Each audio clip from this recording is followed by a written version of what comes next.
I'm Dale Schwetz with Jan Edik Frank, and we are live at the Grand Champions Polo Club, field number 2 for the finals of the 2023 World Polo League All-Star Challenge. Jan, what a beautiful day. What a beautiful day, and what a great game awaits us. Let's get straight down to the two teams who have made it through to the final. Started with Casablanca. Grant Ganzi, of course, always great to see him in the saddle, playing at number 1 of 3 goals. Then Tomacho Pieris coming in at number 2 of 6 goals, and then the first of our 10-goal players. We have 2 in today's final. Bato Castagnolo at number 3 and Jesse Bray playing at back of 7 goals. They beat Dazos Lafay 10 goals to 11 in their semi-final, and they beat Pampa Norte Biotricity in the quarters 16 goals to 12. So a very powerful team. You got it. It starts with the front with the ambassador of Casablanca, Grant Ganzi. He'll pull the team. He'll also go back on defense. Tomacho Pieris has been the workhorse in the middle, Jan. We talk about that. Freeing up Barto Castagnolo, who has scored 21 goals in 2 games. Absolutely incredible. You have Jesse Bray. Well, we call him all day Jesse Bray for a reason. He is the Secretary of Fence. He is amazing. And these 4 players will go into a 4-player rotation somewhere in the game, but they've been using Barto going forward. It's a super strong team. They earned their spot in the final. They have indeed, and they are up against, of course, a former winner of this tournament, Richard Mille, led by Brazilian Gilberto Sayao, coming in off 0 goals. Gonzalito Pieres, one of our many 9-goal players, and here we have the second 10-goal player, Pablo McDonough, coming in at position number 3. And I'm sure we'll touch on him again a little bit later. Alejandro Novillo Estrada coming in at number 4, playing off 7 goals. Now, remember, they took care of business in an overtime sudden death goal, which Pablo McDonough scored against Audi in the quarter-final. And then it was a pretty open-shut case here when they took on Brookshire in the semi-finals, which ended 15 goals to 11. Well, let's start with Gilberto. New to the World Polo League, great to see him. He will find spots on the field, and that opens up space. His polo knowledge is at a high level, and you got Gonzalito and Pablo behind him, a dynamic duo that is just truly fabulous in the middle of the game. And, of course, the special sauce, we talked about him at 7 goals, has been Alejandro Novillo Estrada, who has played at a high level. Very high. And they have released Pablo enough to where he has scored 15 goals in 2 games. And they'll also go into a 4-player rotation. So both teams are designed very similar. So there you have it. It's all ready. The stage is set. Now let's take a look how both of these teams got to the final. Comes Juan Martin Nero. He busts inside the 60. Puts probably a foul on his hip. Nero, and the high flag. Oh, uh-oh, little mistake here. That could cost them dearly. Francisco Elizalde, 2 little cheeky little touches, and that is goal number 3.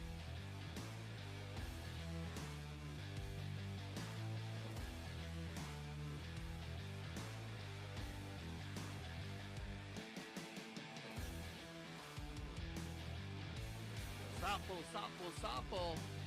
Show you how to get it done. The man in the blue helmet.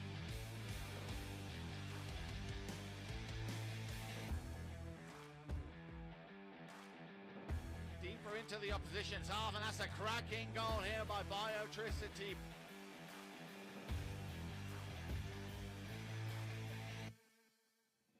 Oh, que golazo, Falabella. Frida decided to go for a long distance shot. He's got Wakas at the front door. Oh, what a cracking goal here, the Frida.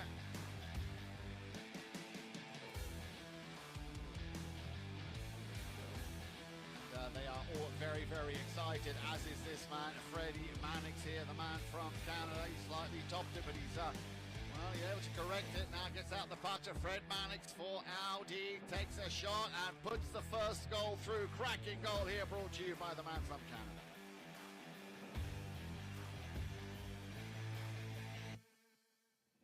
Number 3, Pablo McDonough picks up goal number 2. Gonzalito, oh, Gonzalito, good first touch. Gonzalito on the near side, just puts that one through with the utmost of elegance. Cracking goal there for Gonzalito. Still Castagnoli's got to be careful. He's got a bit of traffic coming in the form of Gonzalito, but look how he just goes through a knife like butter there.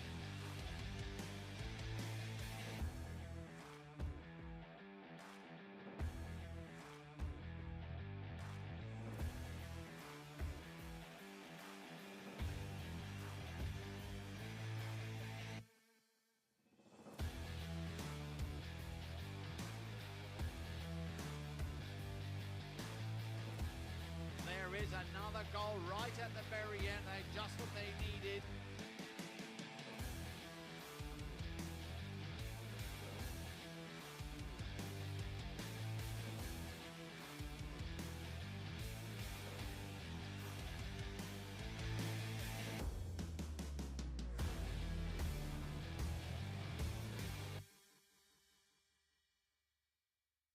All right, yeah, so the stage is set for the 2023 World Pole League All-Star Challenge. And without any further ado, let's go straight to Galaxara for the national anthem. Oh, say, can you see by the dawn's early light what so proudly we held at the twilight's last gleaming, whose broad stripes and bright stars through the perilous fight o'er the ramparts we watched were so gallantly streaming, and the rocket's red glare, the bombs bursting in air, gave proof through the night that our flag was still there. Oh, say, does that star-spangled banner yet wave o'er the land of the free and the home of the brave? Thank you. Ladies and gentlemen, thank you very much. What a fantastic rendition there, sung by the wonderful Galaxara. And also, once again, I'd like you to please put your hands together for Larry Compton and Matt Harvey from Fast Tracks, jumping out of that aeroplane with the American and, of course, the WPL flag. So, my dear friend Dale Schwetz, who's standing up here next to me. Dale, the stage is set. What a beautiful rendition. And again, what an immaculate pitch we are finding here. Field number 2 at Grand Champions Polo Club for our first big final of the WPL season 2023. We've all been waiting for this day, and now here it is. As I said, Galaxara, unbelievable, bringing the energy early, and we love having our fast track, right? Amazing. They work. They also come to Colorado, also to the Aspen Valley Polo Club, to our sister club, and they it's a lot different there up at 7,000 feet. I can imagine. They do an amazing job coming in, so it's great to have them there. It makes it very special for the day, so you can meet the guys. They'll be down here.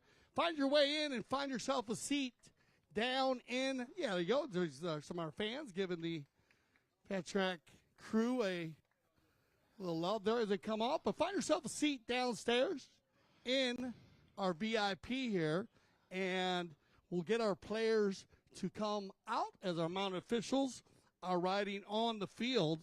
Now remember, today in our final of the 2023 World Pole League All-Star Challenge, we are using replay.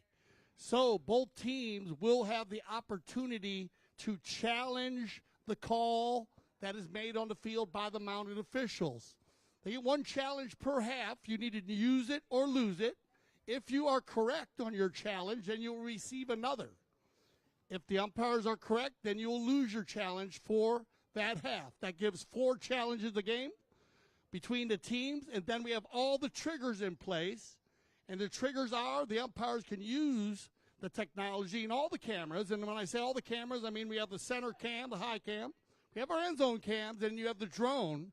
And that will go into the studios, the CTV studios, right around the corner here, about a mile from here, where Steve Lane, our IRO, Instant Replay Official third man, is in the CTV studios, and I am radioed up to him, so I will stay in contact with him all day. The umpires can call if they need to check and see if a goal was scored. They can check and see when the ball goes out of bounds, and that's at the end of the field or on the side. And when I do say on the side, if you're new to the game of polo, please keep your head on a swivel as the ball sometimes leaves the field, as it does in a baseball game on a foul hit. And remember the safety areas where the fast track boys are standing right now. That is a safety area. So if you do have children with you or animals, some pets with you today, please keep them on lines. And remember that safety zone, because the horses are allowed to leave the field. The players can jump those boards in front of you, and they can play a ball on the field. That's a little different than most sports.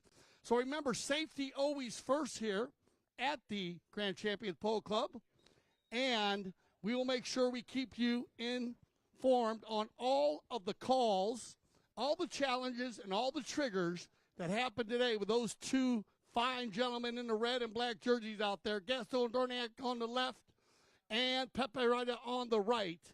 On our screen, of course, it's the opposite here on CTV Sports. But Yan, these 2 teams, we talked about them, they line out so well against each other, and I think everyone got to see that on our intro as when we brought the game in. We talked a lot about how balanced both of these teams are and how their game plan will be very similar as this day continues. You said it absolutely correct there, Del. Casablanca, of course, coming in off 26 goals. Richard Mille coming off 26 goals. And just to remind you, Richard Mille, of course, won this prestigious tournament back in 2021.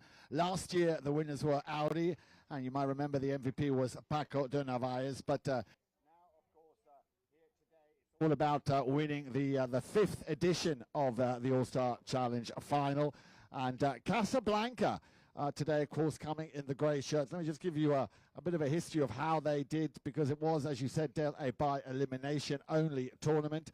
They beat Dazos La Fe, a very, very close game, 11 goals to 10 in the semi-final. And the match before that, you can call it the quarter-final, they took care of business against Pampanorte Biotricity, beating them 16 goals to 12. Now, the players, of course, and we'll come to those in a moment, but let me just tell you how Richard Mille did. They took care of Audi, as I said, winners of last year in their quarterfinals, beating them in overtime 10 goals to 9. Pablo McDonough there scoring the golden goal. And in the semis, it was a pretty open shot case, still very close. They took care of business, beating Brookshire by 15 goals to 11. Well, I think we are more or less ready now. If we could ask all players, please, to line up so we can make an official introduction. Thank you very much. And then we will start by introducing you to the players by name and, of course, by handicap. But you're absolutely right, Dale. I think we're going to see a very offensive, a very open, and as we've come accustomed to at Grand Champions, a very flowing, running and gunning, as you would put it, type of game. Yeah, field 2 today looks like a pool table. That's going to make a big difference. Remember, the best fields in the world, top ponies in the world, and the top players with sponsors. Some of our horses coming out earlier. Grant Gansey, he's going to be riding Girl Power early, and she's American Thoroughbred. And then we have Aguila Pollo Joe, but it's going to be Jesse Bray's first one. We got Nueve Rica, which is going to be Barto Castanola.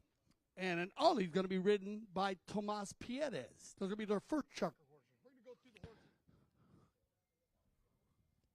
horses. As the day goes on, and that is so important to all of our riders. And, of course, remember the horse being 75% of the game. So we're going to recognize these fine animals as these players come on. Looks like we got them all lined up, Jan, and we're ready to go. Indeed. So, ladies and gentlemen, if I could ask everybody, please, give the two finalists of the first WPL tournament, the All-Star Challenge, a warm welcome and a round of applause. In the grey shirts, Casablanca, and in the light blue, Richard Mille. So without any further ado, let's get straight down to business. At number 1 for Casablanca, ladies and gentlemen, please welcome the talented young player that is Grant Gansey. At number 2, please welcome Tomacho Pierres. At number 3, the 10 goal is Barto Castagnola, and you mentioned him just now, Dale. Keep an eye on this young man, Mr. Jesse Bray, coming in at number 4 of 7 goals. And now over to Richard Mille. Great to have a young man from Brazil with us this year. Please say hola and bom dia to Gilberto Sayao. At number 2, a 9-goaler by the name of Gonzalito Pierres, ladies and gentlemen. Yep, he's right here. At number 3, the 10-goaler Pablo McDonough. And the man they call the machine, Alejandro Novillo Estrada, coming in at number 4 of 7 goals. Your two mounted officials, Gaston Dorignac, Pepe Araja, and of course, as Dale just said, our third man / IRO, the one and only Mr. Steve Lane. You know, we got some other horse coming on here, the Richard Mille. I noticed some of these horses. We got the Arenita Baterita. It's going to be ridden by Gilberto. Gonzalito is going to ride Open Sauda in the first chucker. And then Pablo, riding one of his own breed, too, with the Arenita Pozenza. Sorry about some of these names. I'll be working on them all season. They're beautiful horses. And then Pilai Carmelita being ridden by Alejandro Novillo Estrada. So we're going to mix the ponies up today. Remember, we will have our courtesy change, which will come somewhere in the middle of the chukker.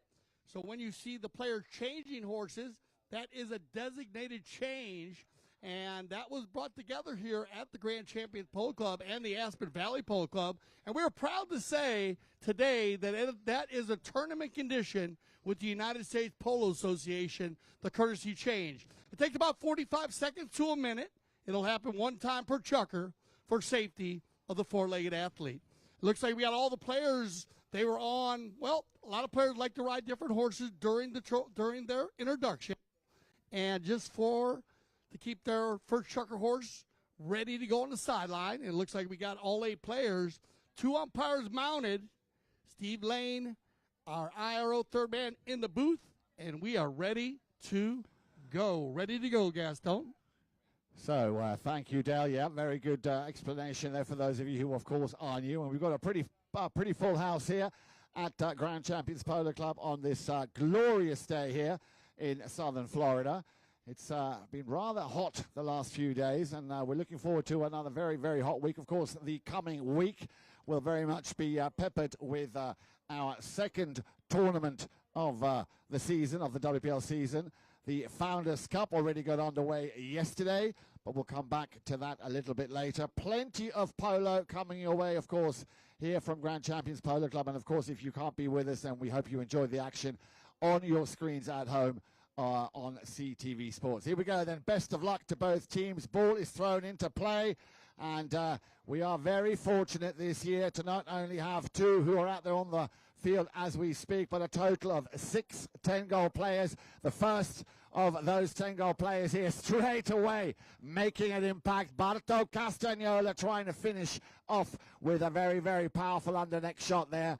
And that one only just ever so slightly went out to the left-hand side. So Casablanca, you called it, Dale, not wasting any time, flexing that muscle and wanting to make an early impression and an early impact here in the first chukker. Yeah, Barto's going to grab the first bowl in and take that bowl in. Remember the face-off in hockey, bowl in and polo. It's a lottery when they bowl that ball in with 8 animals, 600-pound animals out there, and riders trying to grab a hold of that ball, but he gets control. It takes it a good 150. Remember the length of the pole field, 300 by 160 yards. 9 football fields will fit in the area. And that was a great run here by Barto to get control, but off to the right side. And our first knock-in of the day will be Alejandro. Navijo Estrada, who has been, he's been absolutely amazing throughout this tournament. Also in all the other tournaments that he's been playing in, sort of really coming to fruition once again this season. Passes that ball over to his number 2. Gonzalito Pierres, Jesse Bray will have probably been on that line just a smidgen earlier than the man with the number 3. So the umpires, of course, will have been seeing that exactly. We have a little screen up here as well, Dale. What can you tell us? Yeah, so we're going to get a right-of-way violation here, and it's all about the right-of-way on the polo field. So our 2 umpires will ride together.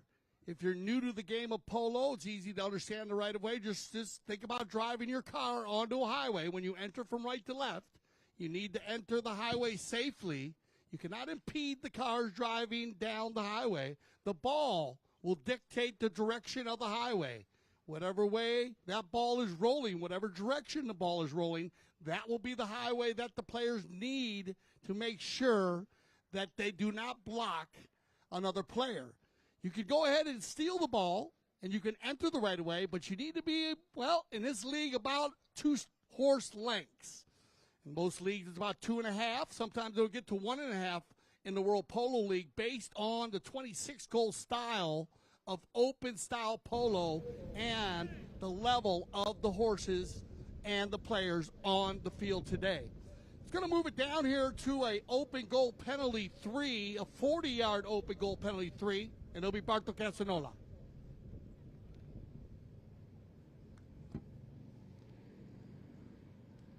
Well, as to be expected, the first rocket of the afternoon. Legend, put your hands together here. Barto Castagnola sending that one into another postcode. Cracking goal, penalty 3 here by the 10-goaler, Barto Castagnola. And another one here, as you notice, remember the penalty lines are going to be big plays today here in this final of the World Polo League All-Star Challenge. And getting the open goal there early, Barto jumping on top of that and being successful. Positive play, and they're going to win this bowling. And it goes back and forth. Jesse Bray turned around, though. It's going to be Gonzalito. Pierres on the halfway line, creating and finding a bit of space. Again, a superb pass up to the front door. Will that be met by the number 1, by Gilberto Sayao? Well, we had a whistle just as he was getting in situ. Have a little look at the clock, 5:52, so already quite a lot of activity going on here in the opening chukka of this final. Okay, so we do have a challenge on the call, on the play here, Jan. An early challenge, so we have a foul against the blue, and they're going to go ahead and challenge the call. Well, whilst we wait for the IRO to review that play, let me just give you some mouth-watering information about the caliber of players that we have with us this year. As I said earlier, we have a total of 6 10-goal players, and if that wasn't enough, we have 2 9-goal players. One of those is sitting right next to me, Juan Martin Zubia. Then we have a total of 6 8-goal players, 6 8-goal players, and 9 7-goal players. So we really do have the creme de la creme of international polo all here at Grand Champions Polo Club, and it is an absolute pleasure and an honor to have these gentlemen playing here in the highest level of polo played anywhere outside of Argentina on planet Earth and surrounding planets. So I'm just waiting for Dale to come back. Steve Lane will be incommunicado with the umpires, of course, reviewing that play, that challenge. A very, very unusual time to make that challenge. As Dale explained earlier, both teams only get 1 per half. If you lose or if your challenge is overturned, that challenge, of course, is gone. If you win your challenge, of course, you maintain that challenge, but you cannot carry that challenge over from one half into the next. Now, we did have a situation earlier during this tournament where we actually had a level score at the end of the 6th chukka. And then, of course, going into the 7th chukka, both teams get awarded a new challenge. So, and Dale has a very, very good risk-reward matrix theory as to when would be a good time to actually make use of that challenge. And remember, the umpires, they can pull a trigger if they are not on the same page and have a difference of opinion because one might have seen something which the other did. They can, of course, always, as the umpires on the field, pull that trigger to have a review on a play that will have taken place. Now, the IRO, of course, has all the amenities you could possibly think of. We've got one of the best in the business, a drone pilot. Austin, of course, bringing you the lovely images from the eye in the sky. Then the centre cam, the lovely Stephanie, of course, also in the house. Good afternoon, Steph. And then, of course, at either side of the goal mouth, the goals, we have our two very important goal judges, or flaggers as they're called here, who, of course, will indicate by waving their flag up over their heads that the ball was good. Having said that, the umpires always have the last word and can overrule that decision if they thought or deemed that that ball did not actually go through the uprights. So this first challenge taking a little bit longer than we thought. Dale still on the phone to the IRO. A chance maybe for me to tell you a little bit more about, and I did mention it earlier, our second WPL tournament, which, as I say, already started yesterday. Remember, we have a total of five grass tournaments, and of course it all comes to an end with the beach polo at the end of the season. In yesterday's game, Santa Rita with Melissa Ganzi, Lucas James, Juan Martin Zabia and Juan Martinero played the opening game of the Founders Cup, which ended in favor of Santa Rita Trinket Lauken with a convincing win, 10 goals to 7. And I can tell you now, by looking at the field, I'll come back to the Founders Cup a little bit later on. The umpires have had the confirmation and therefore have made a decision as to what occurred on that play. And as you can see, very quickly taken, a penalty from the spot, or rather a throw-in, as Tamacho Pierres with the number 2, trying to get round that corner over on the far side. A little jump to the left, a turn to the right, and once again, Richard Mille are in possession. Going up now, and he's been doing that very well here, the so-called the rotation. Remember, the man with the number 4, normally playing the defending role, the man who's also, if you will, the goalkeeper, the number 4. But they like to bring him forward, play that rotation. And on that play just now, looked like we had another right-of-way infringement. Once again, under the watchful eye there of our two mounted officials, Gaston Dorignac and Pepe Araja. Dale, I've been missing you, Dale. Where have you been? Tell me, what was the outcome of that play? A lot of work in the studio there, just trying to check that play out. And they decided to go with the call on the field as when they looked at it. So just a little more time on our first call there to get organized. And they'll drop this ball in now with Richard Mille. So after that right-of-way infringement, it was very close, but it was, of course, a foul. And the umpires here of the WPL, again, some of the best umpires in the world, will, of course, be as lenient as they possibly can. But above all, of course, here at Grand Champions Polo Club, most important is the welfare of the four-legged and, of course, the two-legged athlete. And the umpires will be very, very quick to make sure that all the rules are adhered to. So we're just waiting out for the umpire to call play, and as soon as he does, getting himself in situ, it'll be quite a nice little canter run up to that ball. It'll be Pablo McDonough for Richard Mille to look for the equaliser.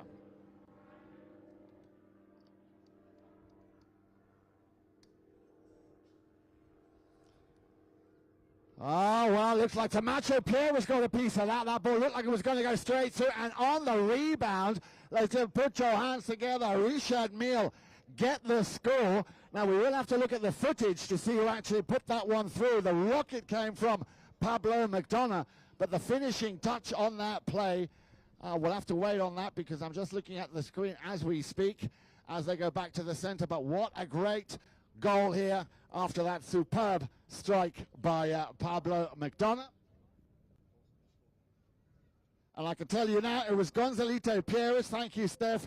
Gonzalito Pierres picking up that little shot on goal after the penalty for taken by Pablo McDonough. And with that, we have an even Steven score, 1 goals apiece. We are still in the first of our 6 chukkers. And as you can see over on the far side, ball back in play. A little bit of a fondue going on there. A lot of sticks down in the ground. Everybody wants that right away. Coming out on top. Well, no surprise there. Barto Castagnola. And Alejandro Navijo also aware of the fact that he must clear way and allow the player passage.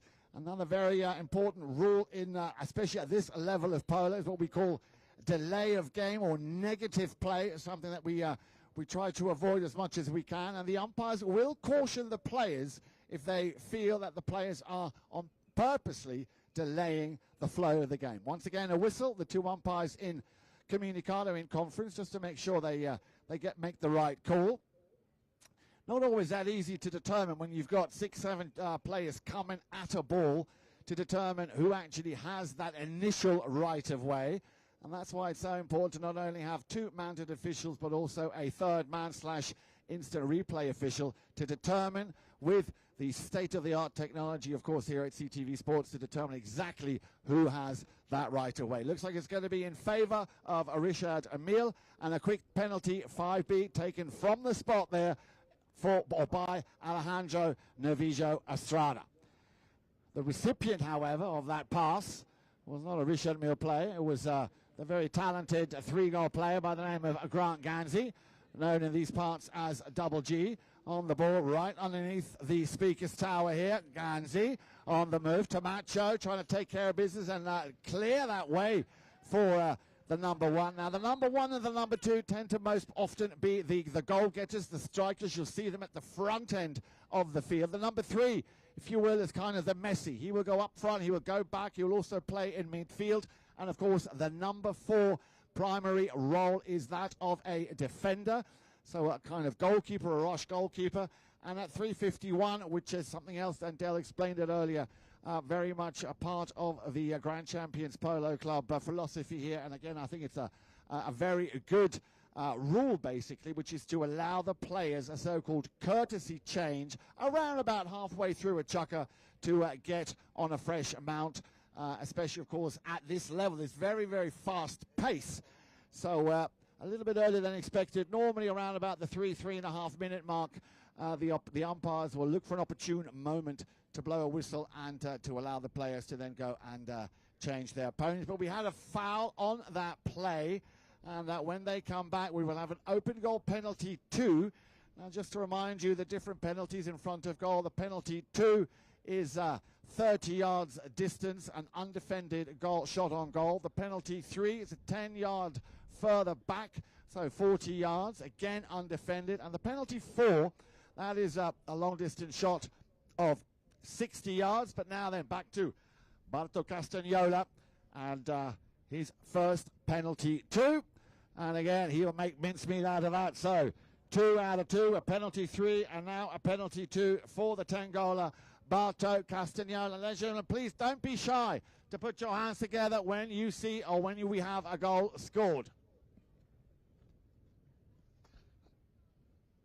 So coming out quick here with the 2-1. Gonna be a tight one all the way. Yeah, and this one is probably go right down to the end as we watch both of their semifinal games. And they go back and forth, and Pablo's going to win this one. And Gonzalito on the move. Gonza inside the 60. That's a nice drag. Here comes the approach and the finish. And that's how quick you can score a goal here on the polo field as they bust out of the bowl lane. And you will see this all day long. Pablo McDonough and Gonzalito Perez on the give-and-go combination. And not only that, Dale, but if you counted the number of shots, it took all of 3 shots from that halfway line. The long one over to Gonzalito, 1 tap, and then the third one was bang in the back of the net. Yeah, and I love Gonzalito, Lord, jumping the line there. It's a little skip step, but this was going to pounce out of the bowl lane and picked up by Barto, and it'll be Tamacho. Perez, again, a nice long ball, and he's also a workhorse. Oh, looking for, and he got lucky there because initially that ball was intended for Jesse Bray. Now Jesse Bray, he can also hit the ball into another zip code. Look at that, easily done. Jesse Bray picking up his first goals. Ladies and gentlemen, once again, please don't be shy. Put your hands together when we have a goal. Thank you very much.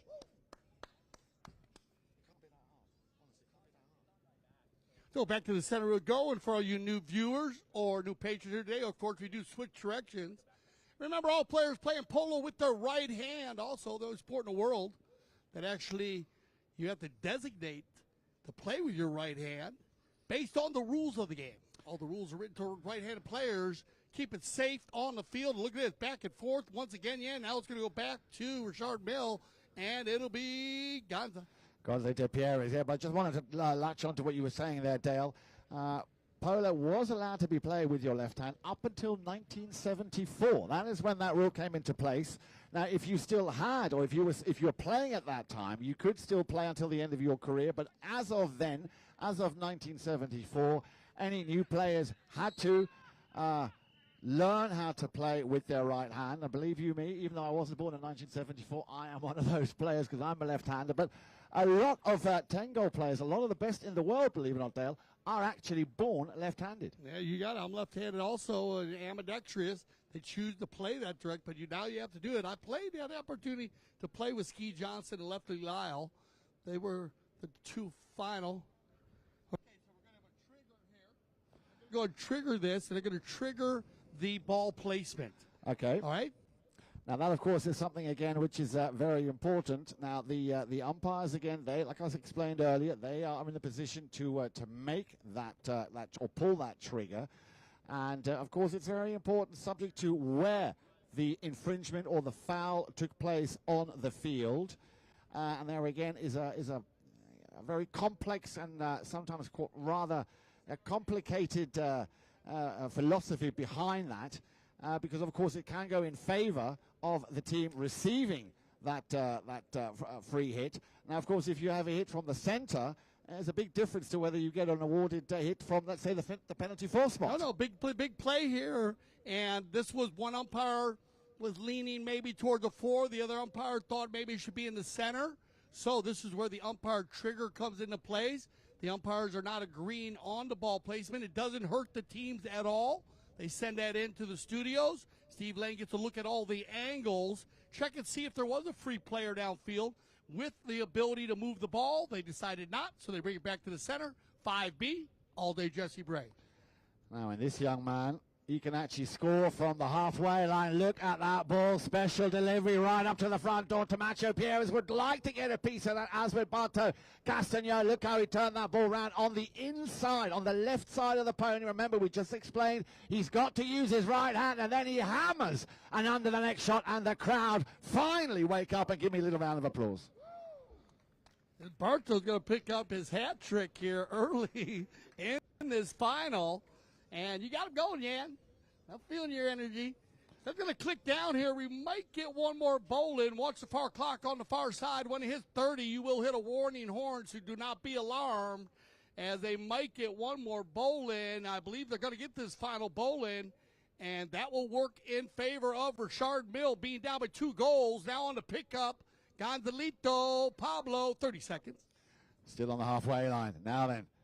3 goals there, Dale. 3 goals, a penalty 3, a penalty 2, and then that crazy, amazing under the next shot here by Barto Castagnola. Jesse Bray with a very nice daisy cutter, of course, making it 4 goals to 2. Gonzalito Pierres, the only player for Richard Mille, hitting the target on those 2 occasions in that first chukker. So I'm sure plenty to talk about when they go and change ponies after this chukker, which is running out of time. Here we go, the last few seconds, ladies and gentlemen. If you would, please give them a round of applause. We will have our first little break, a pony change. Make sure you join us when we come back, and of course also at home watching on CTV Sports.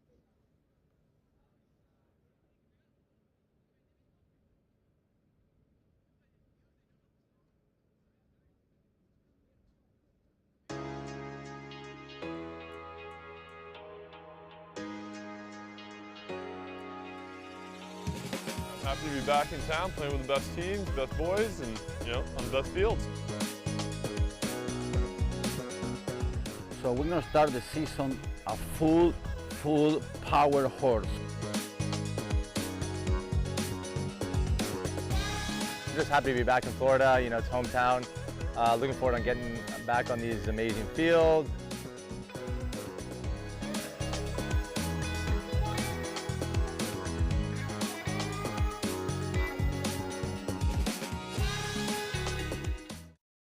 Hi, this is Manny Pacquiao to the World Polo League host Mark and Melissa Ganzi. I would like to congratulate the both of you for the opening of 2023 polo season in Florida. Thank you also for welcoming my best friend Mikey Romero and his Global Port team to the Grand Champions Polo Club to compete in the highest level of polo in North America. I wish you all the best of luck during this season, and God willing, I can come and visit Florida to meet you also and cheer for our Global Port team. God bless everyone. Stay safe. Know that God is good all the time. Thank you. Mabuhay.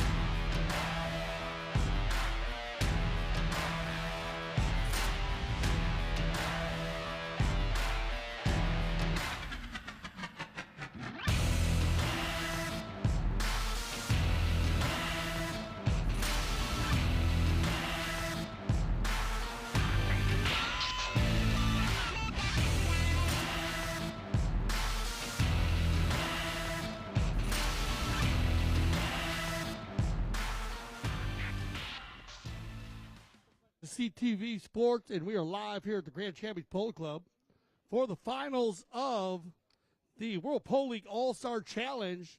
First final of the season, and two very strong teams. I'm Dale Schwetz with Jan Eric Frank. Steve Lane working as our instant replay IRO. Insert, we got our two mount officials, Gasso, Dorniak, and Pebby Riley on the field ready to go. Jan, tell us about the players. Well, the players, once again, thank you, Dale. The players, and you just said two very, very strong teams. Casablanca being led there by Grant Ganzi, playing at number 1 of 3 goals. Tomacho Pierres, the man with the green helmet, playing at number 2 of 6 goals. And then the first of our 2 10-goal players, Alberto Castagnolo at number 3, and Jesse Bray of 7 goals at number 4. For Richard Mille at number 1, the Brazilian Gilberto Sayao, playing of 0 goals. Gonzalito Pierres, he the man who has scored twice thus far for Richard Mille. And then the second 10-goaler, Pablo McDonough at number 3. And Alejandro Navijo Estrada playing at back of a 7-goal handicap. You join us now, chukker number 2. And as I say, a hat-trick coming in from Castagnolo Barto in that first chukker, and a goal from Jesse Bray, making it 4 goals to 2. Those 2 scored by Gonzalito also in that first period of play. Richard Mille on the turn. Nice ball control. Bray hammers that one out to the far side as Castagnolo will pick that one up, which he had to on the near side not to cause a foul. And he's done very well. And now you see Alejandro Navijo Estrada having to go back and play the role of the defender. Can't cross that line. Barto, very clever, checks up, has a little look. Does a little pirouette, gives a over to Jesse Bray. But in that play, Dale, coming out of nowhere was a Richard Mille player by the name of Pablo McDonough. Yeah, you got this kind of ball. Barto controls it. He takes it back to the inside. He spins it around, and that ball goes across the field. And when that ball goes across the field, Jesse, coming at a 45-degree angle, tries to steal that ball away. And I like the thought process there. He almost got out of the area and extended the window, the distance between. But as you said, the ambassador of Richard Mille, Pablo McDonough, very, very fast, mounted up very well, riding Iranita Correa on this one. And she is very quick. So he gets out there, gets a penalty. They bring that one from the spot to the center. And it looks like Alejandro Navijo Estrada will do the honors here, and he has been awesome on his penalties from everywhere on the field. Decides on this occasion just to tap it in, wants to get the ball a little bit closer. Now the pass.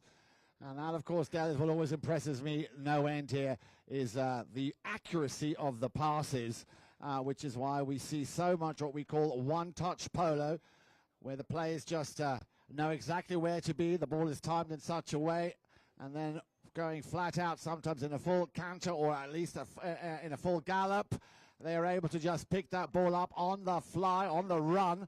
And once again, with 6:17 on the clock, another whistle will stop the play. That'll stop it there. And I do apologize there, but yeah, actually, I was looking at my Grant Gansey's horse as he was riding in Irita horse. This is he's riding. Actually, Pablo's on Irita Jamala, and so she is very quick.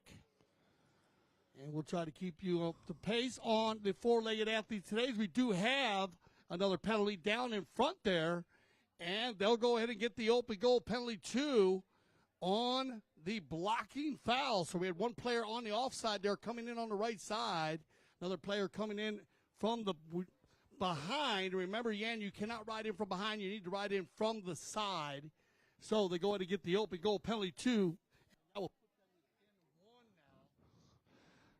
in 1 now. And if my eyes don't deceive me, I think that's going to go on the account of the man with the number 2 on his shirt, Gonzalito Pierres, just doing the honors there. So Gonzalito picking up his 3rd goal of the game. Castagnola will send that ball back towards that halfway line. A little bit too steep there for Jesse Bray to do anything with. Oh, nice little reach out there, coming far out of the saddle. Castagnola avoiding the challenge from Pablo McDonough, and this is down to horsepower now. Over to the left-hand side, trying to find Grant Gansey / Jesse Bray, but again, Gonzalito Pierres just getting there a tad earlier before the 2 grey attacking players, in this case Grant Gansey and Jesse Bray, had a chance of picking up that ball. Now on the move, and this could be the pass looking for the number 1 at the front door. Well, you see he was already turned, Gilberto Sayao, but again, Casablanca shutting down and creating, or not allowing Richard Mille to create the space that they want to play their game. Now then, Alejandro Navijo Estrada has to be careful. He's got Jesse Bray breathing down his neck. Alejandro has to concede. Bray couldn't control it. Once again, Richard Mille on the move. Tomacho Pierres, beg your pardon. That, of course, the man with the number 1 on his shirt for Casablanca was Grant Gansey with a nice open backhand, sends it back into the danger zone, but nothing Tomacho Pierres could have done there. Richard Mille on the move.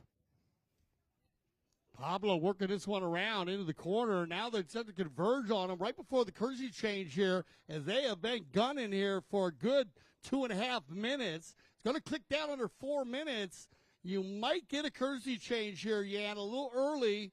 But, yeah, they're going to go ahead and blow the courtesy change on the knock-in.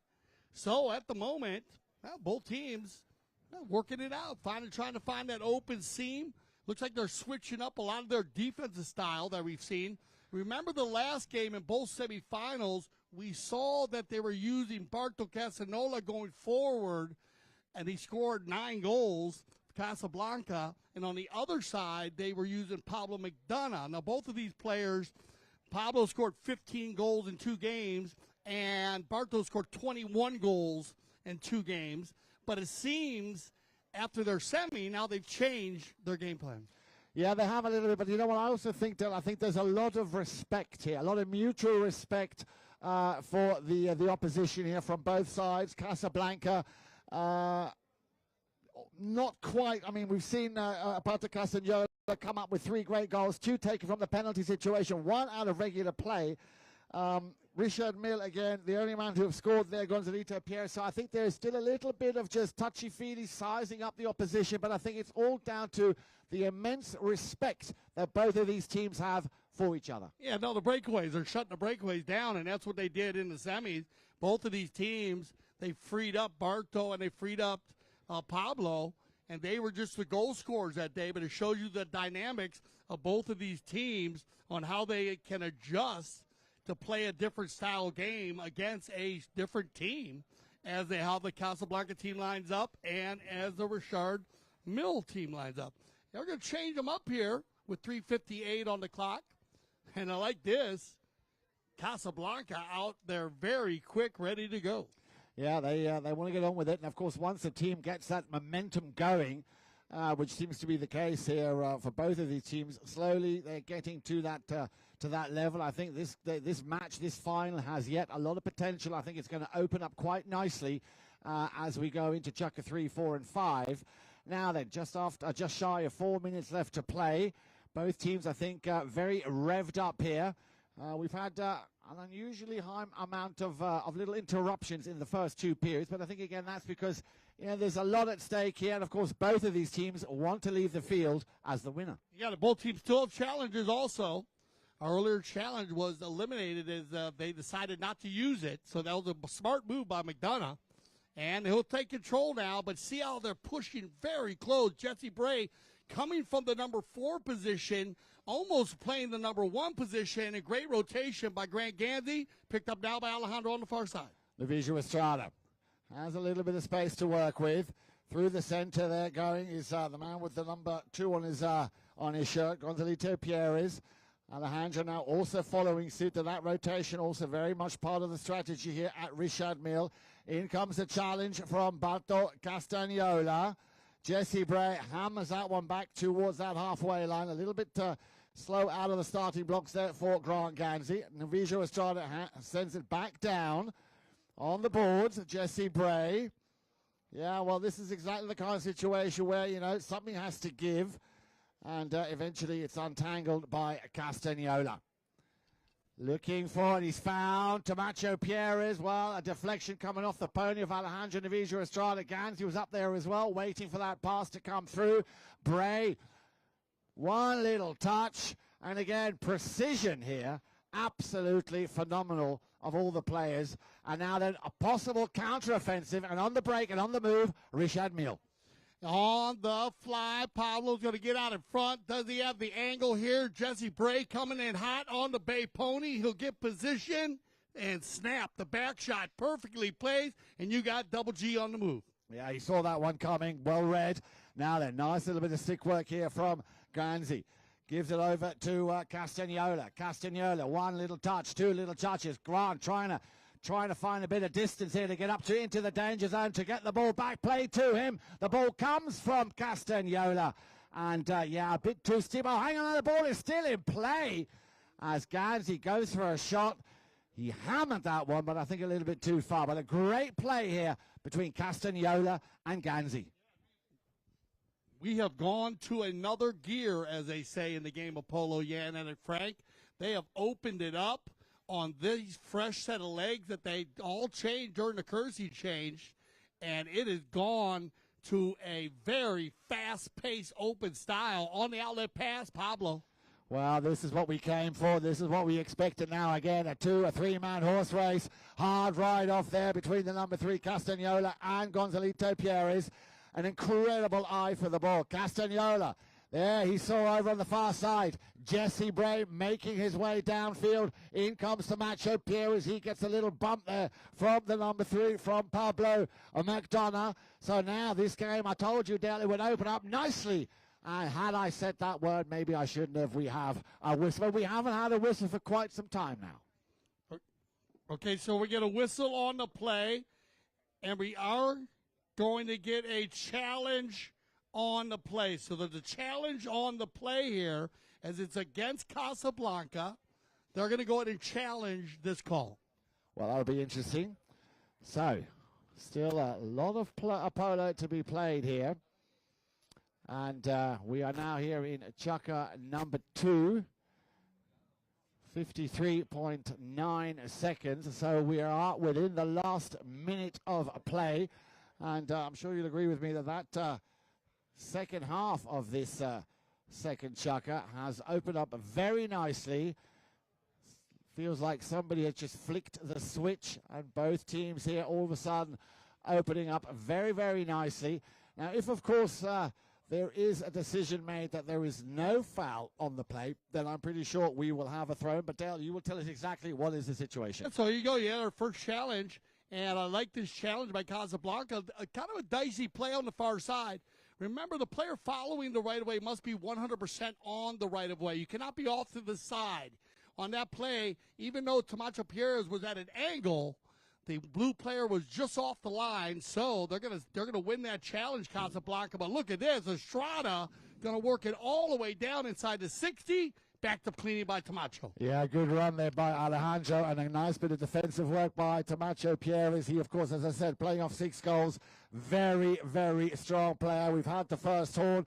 We're down to the last 30 seconds and counting. Camacho Pierres He's going to have a run at this one. He's only got Castagnola going upfield with him. Immediately he gets the challenge from Pierres.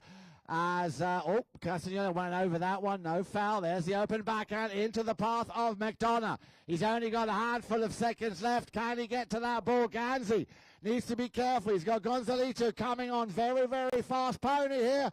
He tried to steal it, and with that horn, that will be it for Chukka, number 2. So just the one goal on the account of Gonzalito Pierres, ladies and gentlemen. Give him a round of applause. Put your hands together, everybody, as we send them off. This is what it's turning out to be.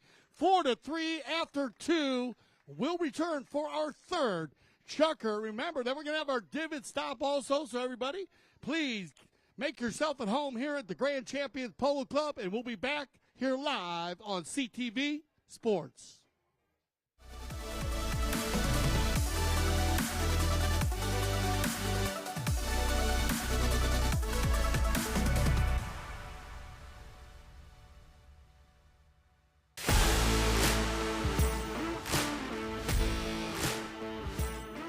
We're here at the Santa Rita Polo Farm where the PTF Polo ASSN Junior Tournament is being held for the first time ever at this location. And I mean, could you get a more beautiful venue? Probably not.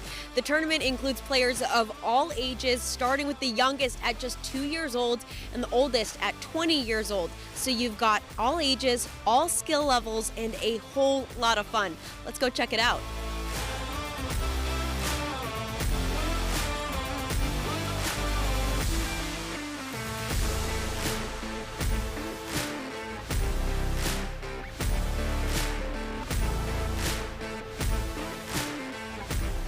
It reminds me of my days when I was in that position playing the kids tournament, and for us it meant the world. So I'm very happy to be here supporting my son and other kids as well, because I think they really enjoy this, and for them it's even more important than for us probably playing the 26 or the 22.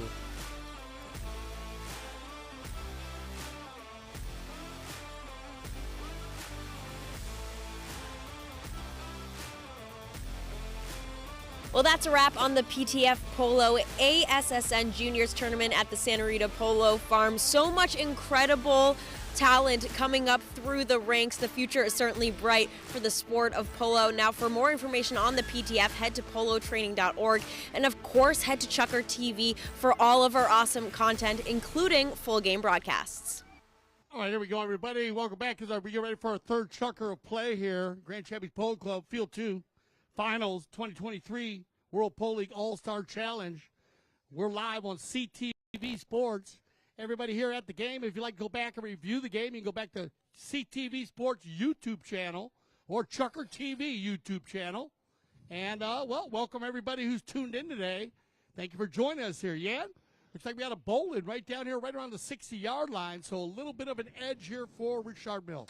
Indeed, Dale, and that's exactly where the last Chucker ended, of course. They will resume play where the ball will land, basically at the end of a Chucker. That was exactly right there. So you called it a little bit of an advantage here, as they are very deep in Casablanca territory. Ball is thrown back into play, and at this level, I'm sure you'll understand that, of course, possession, winning those so important throw-ins, and, of course, we will have a stats coming your way at the end of the first half, so make sure you stay with us here for that. And again, of course, a full stat report at the end of the game. And that ball just going ever so slightly out to the left-hand side. Don't worry about it, it's all fine. But a nice run up the field there to try and do something more with it. And then, of course, once again, a change of possession. I came up with a new word for us, Dale, today. You know, we like to make up our own little words, like we call it a Remington when it's a close shave. Well, I've came up with the word a cop, a change of possession, C-O-P. When the ball goes out of bounds, we'll call it a cop. What do you think? A cop. I got a cop on the pitch. You got a cop on the pitch. We're good. And everybody will pick up on that, especially over the pond. But here we go, back and forth this one. It's been a fast and furious early game. Low scoring for these two teams. But based on the defense and clean defense, that's why we've had this low score. Great passing turned around, Alejandro. Navija Estrada once again playing in the attacking position. Will he get a chance for an under the neck? Well, Ganzi coming in, doing a superb job there, avoiding exactly that play, because I'm pretty sure that's what was on his mind. He got himself right in front of that goal mouth, and they are, of course, great to see the so-called under the neck when the player has to try and get that in a 90-degree angle. Ganzi, oh, unlucky. He would have been away with that one had he just made contact. And once again, Richard Mille able to turn 2-on-1. Alejandro Navija Estrada tucks in behind. Well, you can see the player there over on the far side. The Tengola just taking out the pace a little bit. He's got Gilberto and Gonzalito at the front door waiting for that ball that just won't arrive. And we have another whistle on the play with still a good 5:19 left on the clock here in the last chukker of the first half. Looked pretty straightforward to me over on the far side. And I'm not sure exactly what had happened there. We'll have a little look at the little screen that we, of course, also have here. And I'm pretty sure that Steve Lane will be reviewing that play very, very meticulously and very carefully to determine why the umpires have resorted to blowing on that play. Okay, so foul on the play in favor of Casablanca. They're going to go for the spot here. And Richard Mille, they still have a challenge, but they're going to go ahead and save it. Risk-reward matrix, we love that. We'll save it to the end of this third chukker. They might need it. And in this case, you're only giving up a penalty 5 from the center. All you would have is a bowl in there. So I like the decision by Richard Mille to hold on to their challenge. On the outlet pass, it's going to be Barto. Castagnola, one touch. There it is. Looking to send Tomacho Pierre is on his way. Very impressed with the performance by the number 2 from Casablanca. Yeah, but he gave it to Alejandro Navija Estrada. A little bit overzealous there on that play.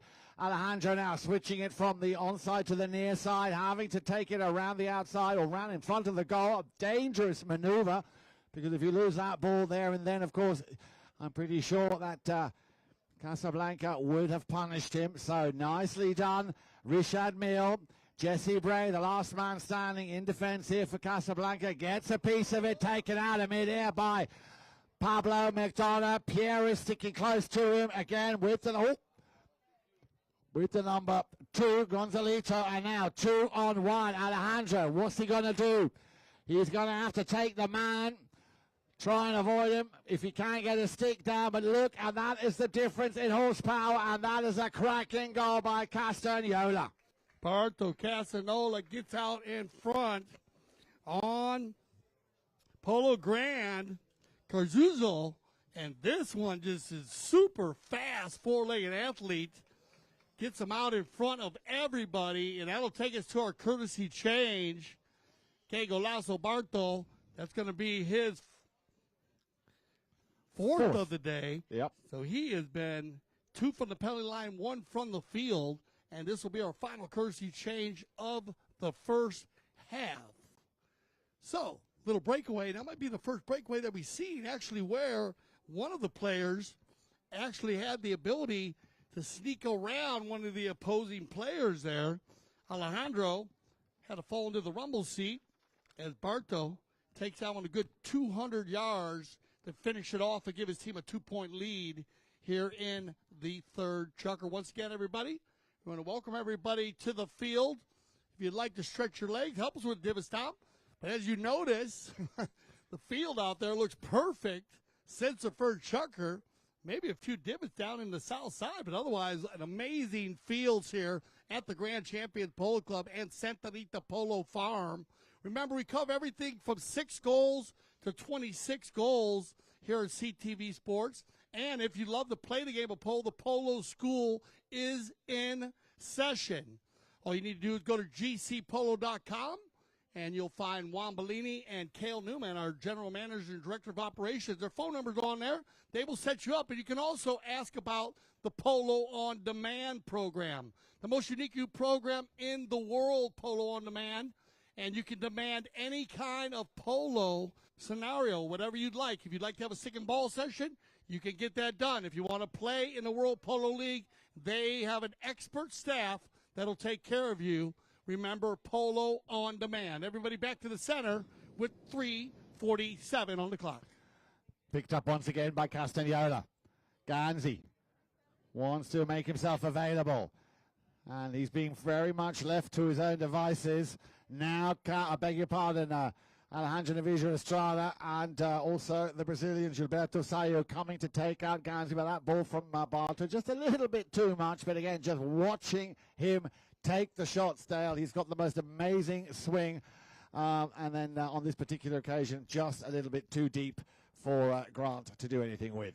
Yeah, Bartolena went in for about 130. It landed on the line, so it went 140, and looked like he just did a little half shot to hit it. He hit it so hard. On the knock-in, though, they're going to get positive possession, and it's going to be picked up here, taken by Pablo. McDonough up against Bray. A little spin on that shot. Nicely done. Now Gilberto Sayao picks it up nicely. The man from Brazil. Yeah, not enough power on that shot, but also getting more and more involved here. We've seen him always getting himself in the right position at the right time. And as I said, Dale, this game now opening up very, very nicely. It was a little bit stop and go in the first chukker. Things that then open up nicely towards the second, or in the second half of chukker number 2. It'll be very interesting to see the stats. They, of course, will be coming on your screens after this chukker, of course. Now then, let's see if Grant Ganzi can put a dent on the scoreboard. Grant Ganzi, he's got to be careful. In comes the challenge from Alejandro Navijo Estrada. Still in possession here for Richard Mille.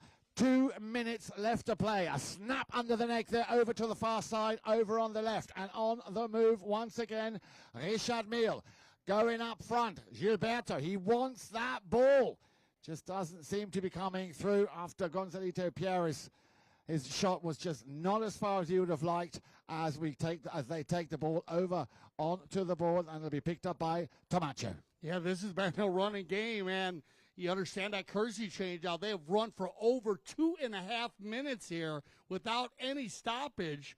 A bit of a delay over on the far side, otherwise still keeping the wheels rolling. Alejandro coming from the number 4 position, half volley out of the air. Now rotation by Pierres as he'll go inside the 60.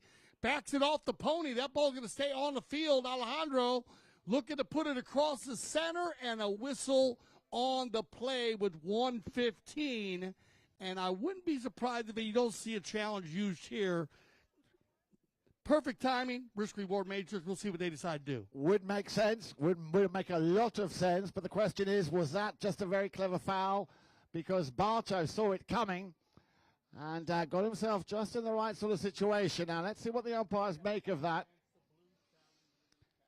And looks like we are going to have that challenge.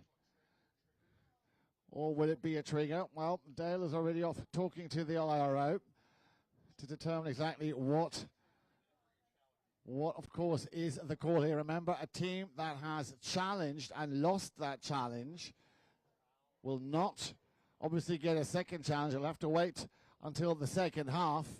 Challenge cannot be brought over from the first half into the second if you haven't used it. Okay, so that ball's going to stay on the field there. This foul will be called a foul, and it was a trigger. So Richard Mille still retains their challenge, which is might be help out here with 1:15 left if they need it. Both umpires there, one on the far side, had a foul. The other umpire coming from the backside didn't think it was a foul, so they trigger that one, and they're going to stand with the foul at Pelly 5A. So hit from the spot, very quickly taken by this man, Barto Castagnola. Again, a monster shot, only just dropped to Macho Pierres. Nicely done up to the front door for Jesse Bray. Jesse Bray. Well, normally, Dale, he'd put those away in his sleep. Not quite sure what kept him from doing so. Now let's see if Alejandro Navijo Estrada can outrun Barto Castagnola and Grant Ganzi once again. Gilberto Sayo going up, wanting that ball, but it's all game over at the halfway line. There is the horn. 30 seconds left to play. Just that one play. He's going to drill that one down the field. And that will go out to the left. And with that, of course, that will bring us to the end of the first half. Ladies and gentlemen, please, those of you who are here, please give both teams a big round of applause. 5-3 at the end of the first half. And we'd like to ask you all, please, and I do mean all of you, to please show us a little bit of support by going out onto the field to tread in those divots, if you'd be so kind. Thank you very much, guys. That means you too, Petra. Nice to see you. Everybody out onto the field, please, for the treading in of the divots.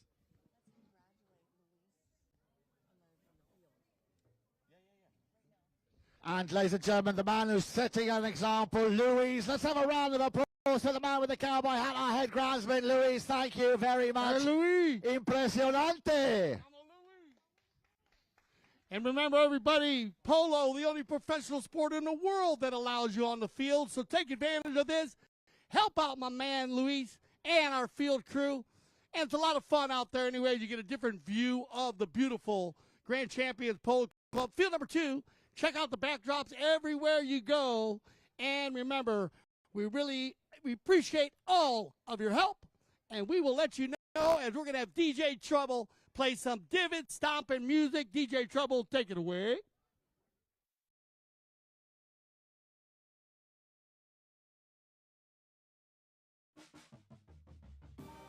This is a championship meet. All the best jockeys in the world are here, and I'm excited to ride against them. And you get to watch some really incredible, talented athletes out there. To us, it's a place to be in the winter. I love Gulfstream Park because of the racing. The palm trees, the beach is right here. The horse racing is some of the best in the country. A lot of good horses come out of here. And if you want to go to the next level, Gulfstream Park was the place to come. I remember the first time I came to Gulfstream, it was like this big fairy tale place. All the history. And all these great horses, trainers, jockeys. It was everything that I ever dreamed of.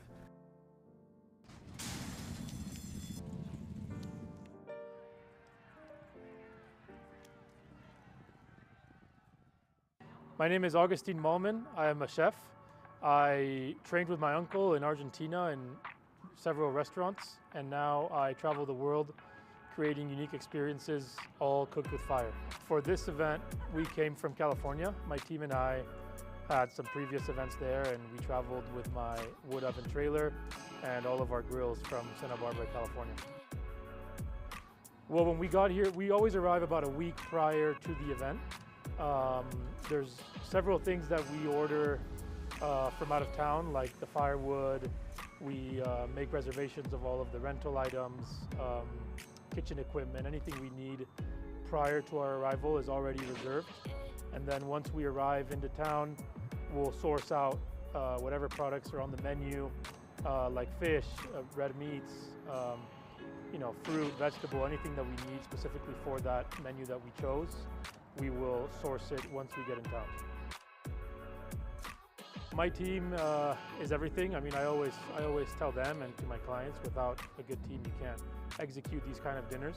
It takes a lot more work than what people see when they show up to the events. It takes, like I said, I mean, sometimes weeks to prepare for an event like this because we're traveling from out of town, so we have to source everything we're not familiar with. The new barn is, I mean, we're here. This is the first dinner we're doing here, so we're very excited to be here. It's amazing. It's a great place to be, and it has this inner courtyard, which is amazing to do dinners, with a special area back here behind me to do all of our grilling and the fire showcase. So it's great to be here. It's a beautiful place.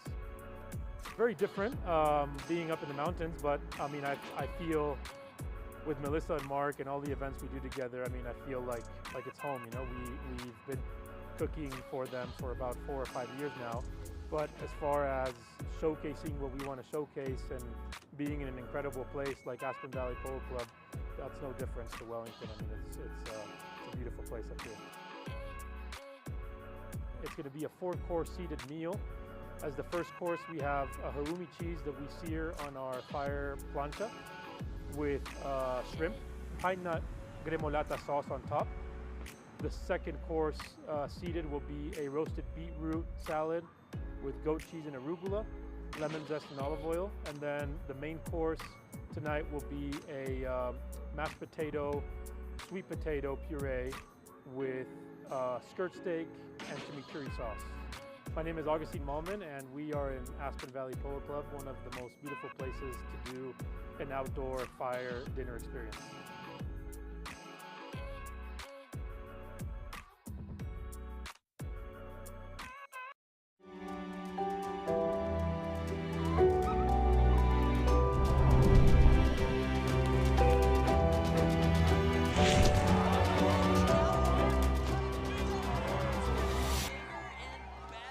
My favorite part about AVSC is seeing all my friends. I have so many friends here at AVSC and USASA, and don't know what I would do without them, just hanging out with my coach. But hanging out with my coach would be really fun too, but I just need friends too, you know? Everybody needs friends. AVSC is like a really fun place because you're gonna make jumps, new friends, and get to ski a lot of places. When you see kids, they are smiling, they are happy, they are laughing, they are telling jokes, they are just glowing with excitement, and that just makes me feel confident that we are really doing something right, and that's really what it's all about. You know, this is AVSC's largest fundraiser for our club, you know, and I think the true importance of this is we're making a conscious effort to make sure that kids in the Roaring Fork Valley have the opportunity to get on snow, ski, and snowboard.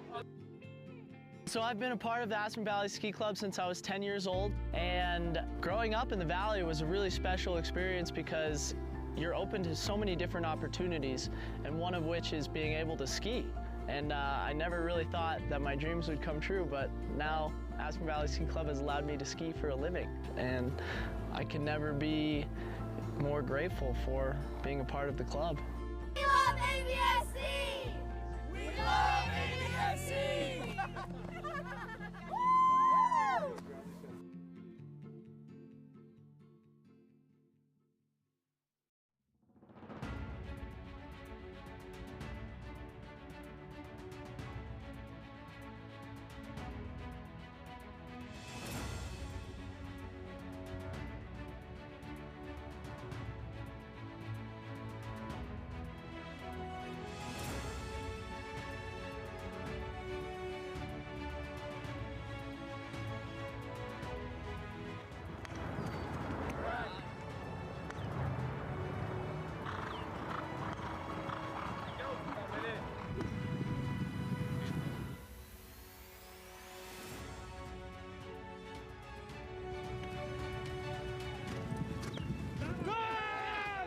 Hi, I'm Tomacho Pérez. Hello, I'm Nacho Figueras. Hello, I'm Martín Muñoz.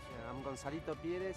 I'm Alejandro Novilla Estrada. Hello, I'm Nacho Novilla Estrada. I made goals and here back in Aspen.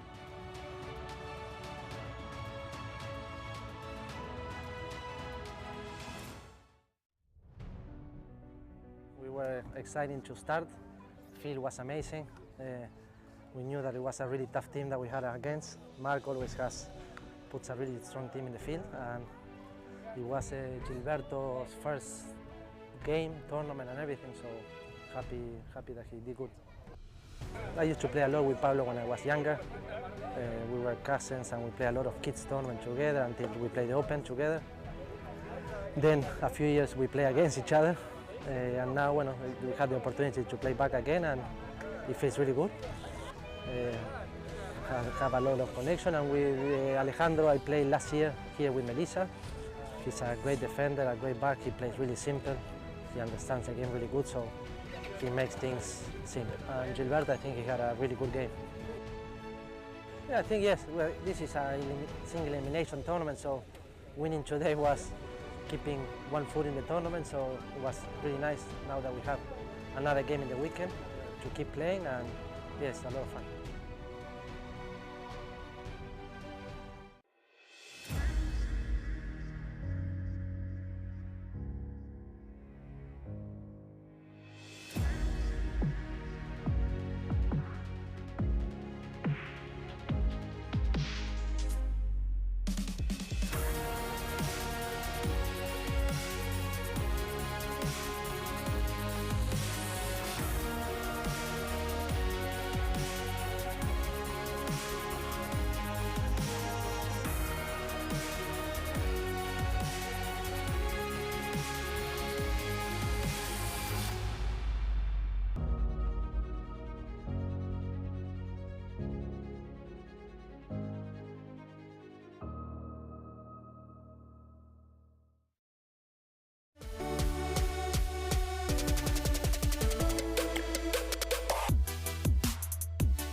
CTV Sports and the Grand Champions Polo Club field number 2 for the 2023 World Polo League All-Star Challenge. I'm Dale Schwetz with Jan, Edic, Frank, Steve Lane in the CTV studios as our IRO / third man, and Gaston Dorniak and Pepe Rada are mounted officials in our first final of the season. And Jan, this has turned out to be a very clean, open game. Let's break it down. I hope you loved our halftime stats that we brought up. That's a big part of what we do here at CTV Sports. We'll also be bringing you our full game stats at the end of the game. So thank you for reading those and taking a good look at them. They fall right in line on what's happening out on the field. As Jan, what do you got? Well, let's have a look at that first half, Dale. As I said, we spoke about it also in the halftime interval just now. It was a little bit patchy getting off to the flowing game that you've just described, which very much is how they ended the first half. If you've just joined us, the score is 5-3 in favor of Casablanca. Now, Barto Castagnola came out all guns blazing with a penalty 3, a penalty 2, and then a cracking under the next shot, making it a hat-trick in that first trucker. Also, Jesse Bray getting on the score sheet in that first chucker. Only 2 goals coming from Gonzalito Pierre, so it was 4-2 in favor of Casablanca at the end of the first chucker. Chucker number 2 was a little bit thin on the ground. An unanswered goal there by Casablanca. Only Gonzalito Pierre is picking up his third and the only goal in chucker number 2. But then exactly the opposite happened in chucker number 3. Once again, it was Barto Castagnola picking up his 4th goal, and no goal scored by Richard Mille, and that is how they left the field at the halftime interval. So 5-3. I'm sure a lot would have been discussed within both tents. Wouldn't mind being a fly on the wall at that sort of a meeting. And now, of course, the players are back out to start chucker number 4, and with that, of course, the second half. We'll also like to remind you that, of course, already started yesterday the Founders Cup. We had our first match yesterday, and the action continues on Wednesday, the 1st of March. At 11 o'clock, we'll have our first game, Brookshire versus Richard Mille, and then the afternoon game in bracket 2. We have 2 brackets in that tournament, Audi versus Casablanca. But now let's get back to the action here and chucker number 4 of the All-Star Challenge Final 2023. You got a 2-goal difference. They start the second half off with a knock-in for Richard Mille. And if you just joined us for our second half, Casa in the dark jerseys, Grant Candy playing the number 1, Tomacho Pierres. Grant on 3, Tomacho on 6. Barto Castagnola, one of our 10 goalers, playing the number 3. And Jesse Bray, playing the number 4 on 7 goals in the light blue jerseys. Gilberto Sal playing the number 1, A-rated player. Playing very strong this season here at the World Polo League. First season also. And with Gonzalito Pierre on 9 goals, Pablo McDonough, the ambassador of Richard Mille, playing the number 3 position, and Alejandro Luis shot on 7 goals, playing the number 4, and we get a whistle with 6:53 on the clock. Yeah, that ball going out of bounds there. We have a change of possession, but was there a foul committed at the same time? That's the question here. The 2 umpires are just comparing notes there. Pepe Araja and, of course, Gaston Dorignac. Just wanted to make sure, but I saw that Jesse Bray was in that play, and then the ball somehow ricocheted off. And that is the question. One of the players going out of bounds. So the initial reaction would be to have a change of possession, a cop, as we like to call it. A cop on the pitch. But I don't know. Was there a foul on that play, Dale? Oh, looks like they're going to go with this to change of possession. I believe. I'll see if they haven't radioed into me yet, so keeping this one on the field, and it's going to go with the cup, and they'll go to drop that ball, and it'll be in control here for the Casablanca team, Jesse Bray, and he's not going to get Barto. It's going to be Alejandro. Yeah, just beaten to the post there once again with the number 3 on his shirt. 10 goals to his name, McDonough. Pablo McDonough hammers that one up to the front. Gilberto read it well. He's going flat out. The man from Brazil just needs to finish it off, and that's a cracking goal here by Gilberto Sayao. There you go, and that's a way to put your hand together and fire them up here for the second half. Well done, Gilberto. We talk about Gilberto all through the whole All-Star Challenge. We're talking about his polo intelligence, his knowledge to be in the right place at the right time. Perfect example right here. Doesn't put too much pressure on Pablo. Perfectly placed ball by McDonough. Drive for show, putt for dough. That's the way you start off the second half. And here we go. Nico Pierres for Richard Mille. They're on a roll here, so that halftime break clearly doing a lot of good. Trying to do the near impossible on the near side, under the pony's belly or under the neck. Either way, a very, very, very difficult shot to do, but what a pace, Dale. Yeah, very similar start that the Richard Mille team. They used Gonzalito early in the first half. Gonzalito scoring all 3 goals for the light blue jerseys. Now in the second half, using Gonzalito going forward once again. Outlet pass from Bray, and it's going to be double G. On the move, Ganzi wants to bring that ball around a little bit into the danger zone. Yes, slightly overcooked that one, just ever so slightly. Down the line comes Castagnola. Yeah, riding into the swing there, or into the shot of Barto. So let's see what the umpires make of that. So be riding in from behind will be the call. And remember I told you you're allowed to come from the side in the game of polo. The reason why you're not allowed to ride in from behind on the right side of the player is bow down. And, well, Steve Lane's frame of mind, the elbow does not bend that way. It gets a little dangerous. Most players do pick their mallet up. But that is a procedure and a rule. So good call by the Mount officials. 5A, Pablo to Gonzalito. Gonzalito will leave it. Pablo will pick it up again on the halfway line. Tamacha Pierre coming in for a challenge. Now he's got 2 in hot pursuit. Nicely done as Gonzalito will drag Jesse Bray with him to allow Pablo the shot he wanted to do. Try to send it back to Gonzalito. Gonzalito working very hard against Jesse Bray. On the near side, on the stick side. Gonzalito, the finishing touch. That is fantastic polo here. Goal number 4 for Gonzalito Pierres. Yeah, this is a great goal here. They're going to start out very strong here in the 4th chukker. Remember, they haven't scored a goal since the 2nd chukker, but Richard Mille coming out and just getting it done early. So a great chalk talk during our divot stomp at halftime. Pablo McDonough gathering his Richard Mille team, and they are firing on all cylinders here early with 3:55 on the clock. And the ball is back in play. Navijo Estrada. Nice little open backhand shot. He's found him, but so is Barto Castagnola. Yeah, now they've got to be careful not to ride across that right of way. Well, the play with the number 3, Pablo McDonough, clearly not happy, looking over at the umpire. Castagnola around the outside. Look at that pony open up. Castagnola, has he done enough? Yes, he has. What a run here by Barto Castagnola. That's going to take him into the courtesy change, and he knew that. Now, remember, they had to give him one play here at center because one of their players had blocked him.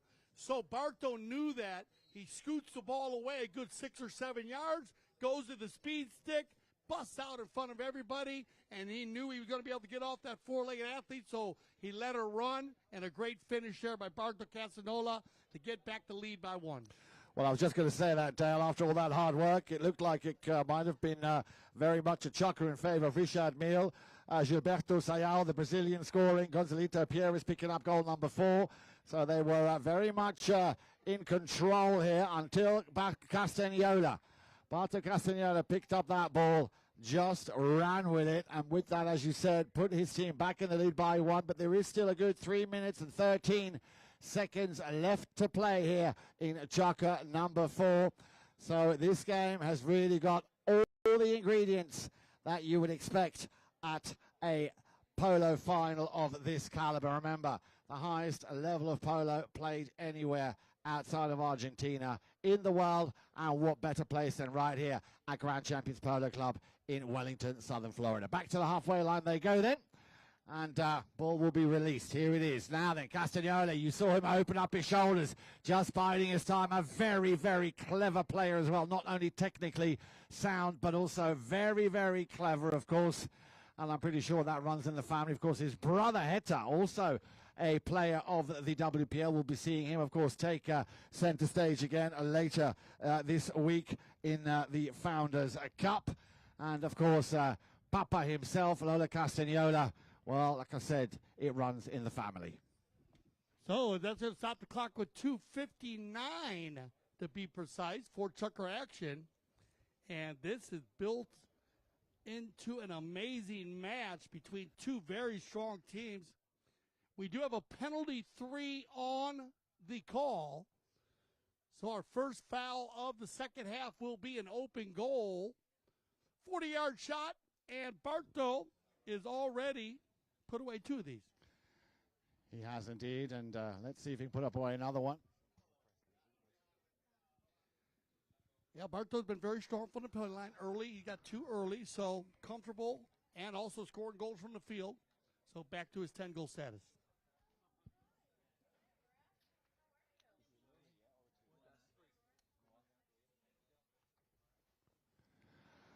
Hammers that one down. That one's still flying over onto field number 4 over behind that hedge. So, yes, indeed, a cracking goal. Another penalty 3, the second in total for Castagnola. But overall, goal number 6 for the 10-goaler, Barto Castagnola. Yeah, Barto back to his scoring. Picked up 11 goals in 1 game, and as I said, 21 goals in 2 games. So this team is designed around getting Barto free, and this guy's been the special sauce for the Richard Mille team, number 4 in the blue, Alejandro. Great stick work there as he took that ball around the bend here, but then when he tried to unload the long-distance shot, he has got a little bit unlucky, a bit of a bouncing ball, not able to finish what he started, but maybe the second row here, and that'll be none other than Pablo McDonough running into some traffic by the name of Jesse Bray. Now he, by any means of the imagination, is not a small player to get around.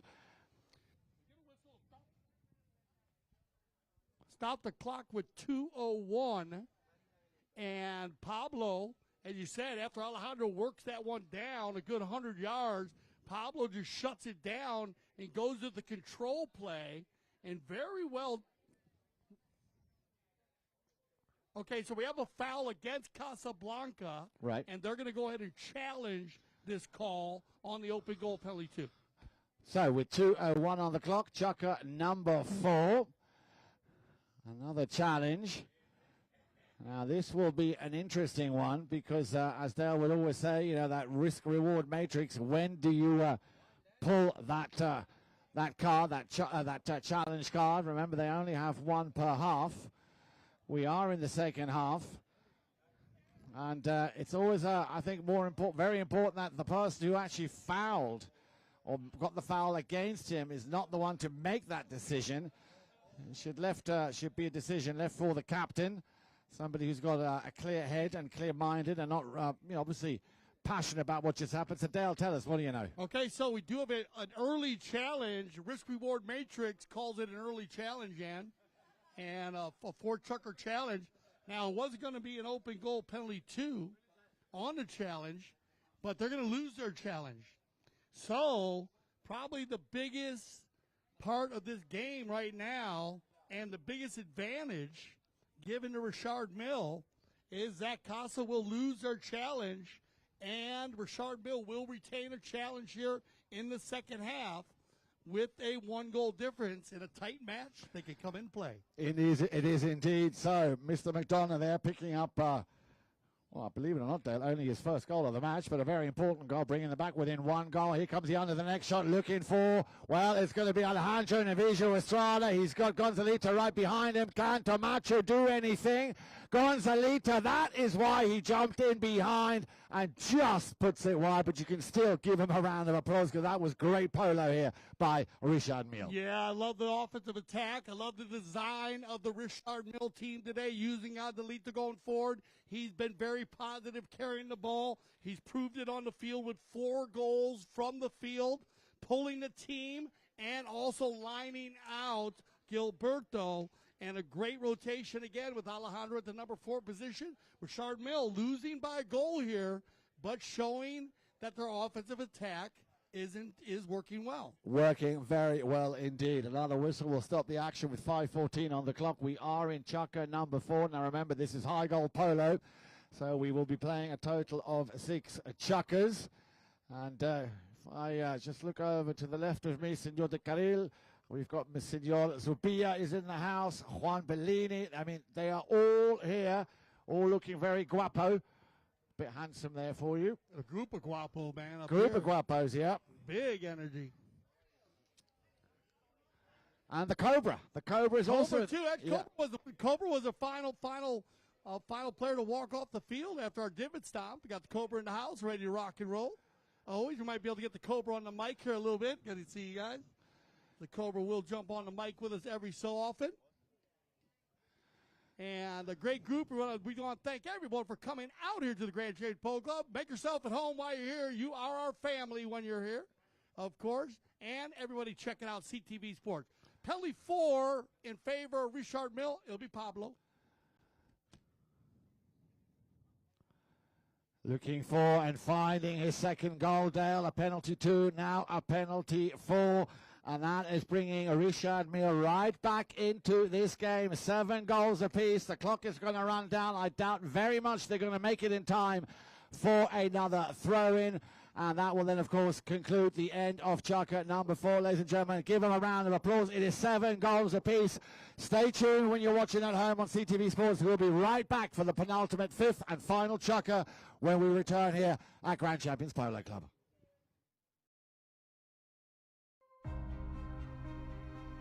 Foot golf is a kind of life, and also it's a combination about golf and football. So I got into sport through social media. Someone approached me on Twitter and said, have you tried it? I'd never heard of it at that point. So I went to my local course and tried it and just completely fell in love with the game. This is not as easy as it looks on your body. It's a lot of kicking. We don't normally kick this many hard kicks in soccer.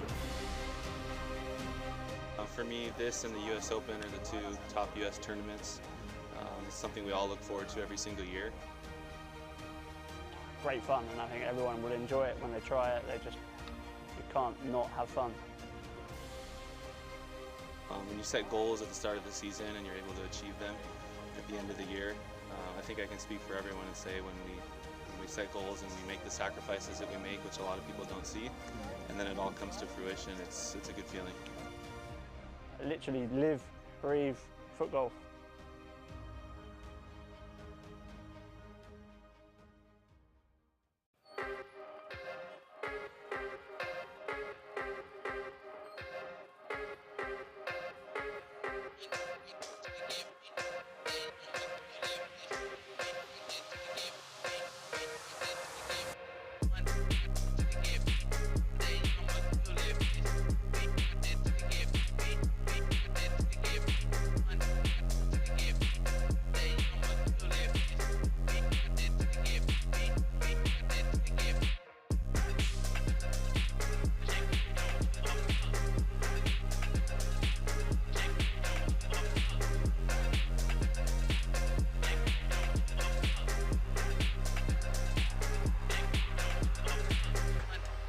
The World Polo League, a new breed of polo.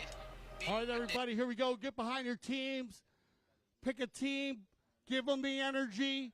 7-7, Fit Chucker action. 2023 World Polo League All-Star Challenge Final. Gaston Dorniak, Pepper, they got them lined up here.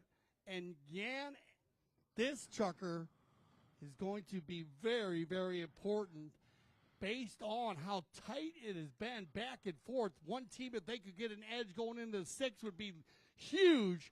But whether they play is going to be Alejandro down the sideline. Well, it'll be interesting to see what strategy the coaches will be sending their boys out onto the field with. You're right, Dale. This is very often the make or break chucker. And but crazier things have happened in the game of polo, of course. But this could be a very decisive chucker in paving the way for what could be the outcome at the end Once again, it is just absolutely majestic watching this man on the move. Castagnola with an elegance, a smoothness, again, the precision of his passes there, that one touch from Tommaso Pieris. Jesse Bray wanting a piece of it as well. And also Grant Ganzi coming right into the thick of it here, wants to get behind Tommaso Pieris to back him up. He's got Gonzalito, who just got there before him. And now once again, this will be an all hands on deck, just a little flick, because once he gets into a position to open those shoulders, that is what happens. Castagnola, ladies and gentlemen, put your hands together. You give him an inch, he will take you for a country mile. You got it, Barto, showing you how to get it done. And he's done this through the whole tournament. Every time that the Casablanca team needed a goal or get ahead, he takes the ball, finds a spot, scoring from all over the field now. That's the farthest goal he scored from about 130, but he'll control again here on the Grey Mare. And you know what, Dale? He does it, and he doesn't even break into a sweat. He makes it look like it's the most natural, simple thing in the world. Tommaso Pieris hammers the assist coming from Castagnola. And not only is that a great goal by Tommaso, but it's the only other player so far to have scored for Casablanca. Yeah, you got it. Power polo at its finest as Barto Castagnola, after scoring on the north end, wins the Bolin, slows it down, as you said, wipes his brow, then decides to hit 130 to Tommaso Pieris on the move, running full speed. And what a goal there by Tommaso Pieris, dead center, first of the game. Reminds me of when I was 19, Dal. When you're 19, you still look like you're 19. Thank you, Dal. Thank you. You got energy of the 19. Back So, to the center here, though. These possessions are big right now, Jan. If that Casa can go again, it'll be 3 in a row, and we will get a whistle on the play. And that'll stop the clock with 5 minutes, 9-7, 2-goal difference. As this is where they were in the third chukker. Remember, they left halftime 5-3 with Casablanca in the lead. They're going to get their 2-goal lead back. We get a right-of-way violation out of the Bolin, and it'll be Pablo on the 5A. nice long ball up to the front door, looking for Gonza. Gonza picks it up. Difficult one to do. I think more the Kane actually picked up that ball as opposed to the Mille. He tried to just steer that one in because we know, and don't underestimate this Richard Mille team, especially the combination with Alejandro Novillo Estrada, Pablo McDonough, and of course Gonzalito Pieris. Gilberto Sayao, always a danger in front of goal. Alejandro Novillo Estrada now in hot pursuit of Tommaso Pieris, tries to correct that play on the near side. Slamming on the brakes is Double G Ganzi. Little cheeky under the belly shot there, millionaire shot. Oh, nicely done by Ganzi, but Pieris just got out there a little bit quicker. But you can see now Ganzi's superb hook here, and that will tee up once again. You know who, Castagnola, here it comes. Oh, just wide to the right, but as you said, a great play there by Grant Ganzi to free up Barto, and good work by the Casablanca team here. The fourth chucker looked like Richard Mille had taken over on the offensive attack, but Casablanca left the field and came back a different team here in the first half of this fifth chukker, and that'll take us into our courtesy change with 3:56 on the clock. I could not agree with you more, Dale. You've nailed it once again. So, but again, you give that Castagnola just a little inch, and he will take you, and he has done exactly that here. The first goal, his own goal. The second goal, the super assist that teed up Tommaso Pieris to just drill that one straight through the uprights. So they are just one away from going into double figures as they come back out on to the field. Now remember, we will of course have the very extended today, and I'll come back to that a little bit later, prize presentation, but we also will once again have, which has always been a bit of a highlight, we started off last weekend with it, with the wheelie polo, Dale. You got it. So they go to switch around here now. On the fifth chucker, Greg Ganzi, he started out on Coral, and then he just switched off for her.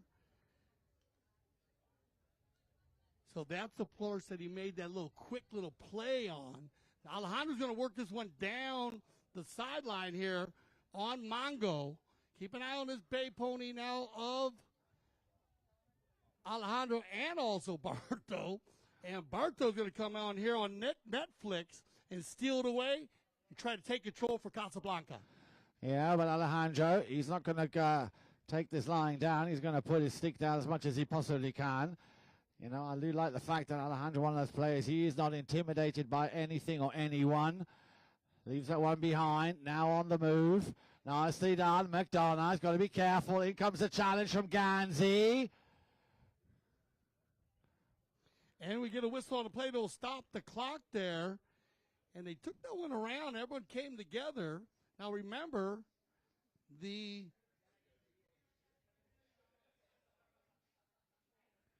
Casablanca team still has a challenge here.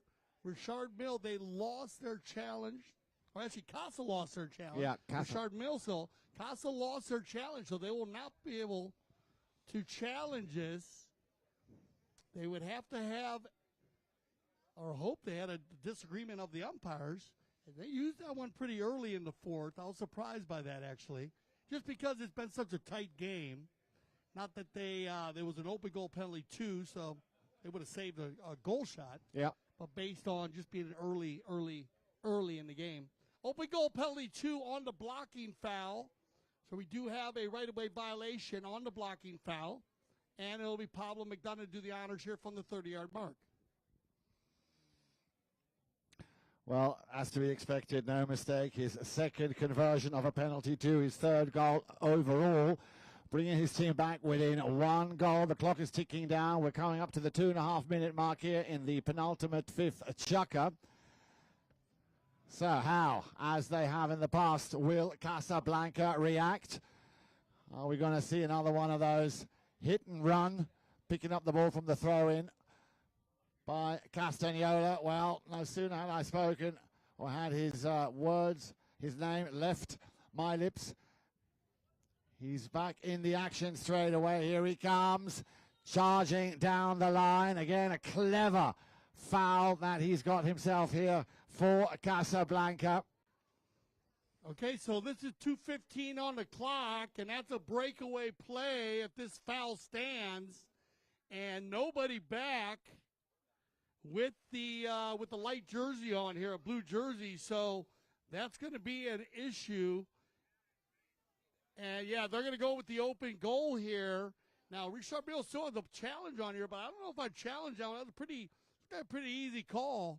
Open shot case there. Yeah, Pierre looked like Barto was 100% on the right away, coming in hot, as they say. He knew exactly what he was doing.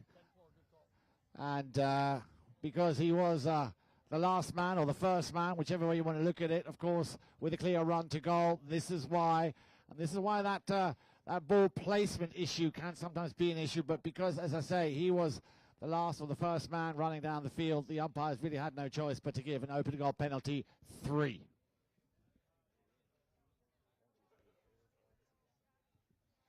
Castagnola now looking for goal number 8.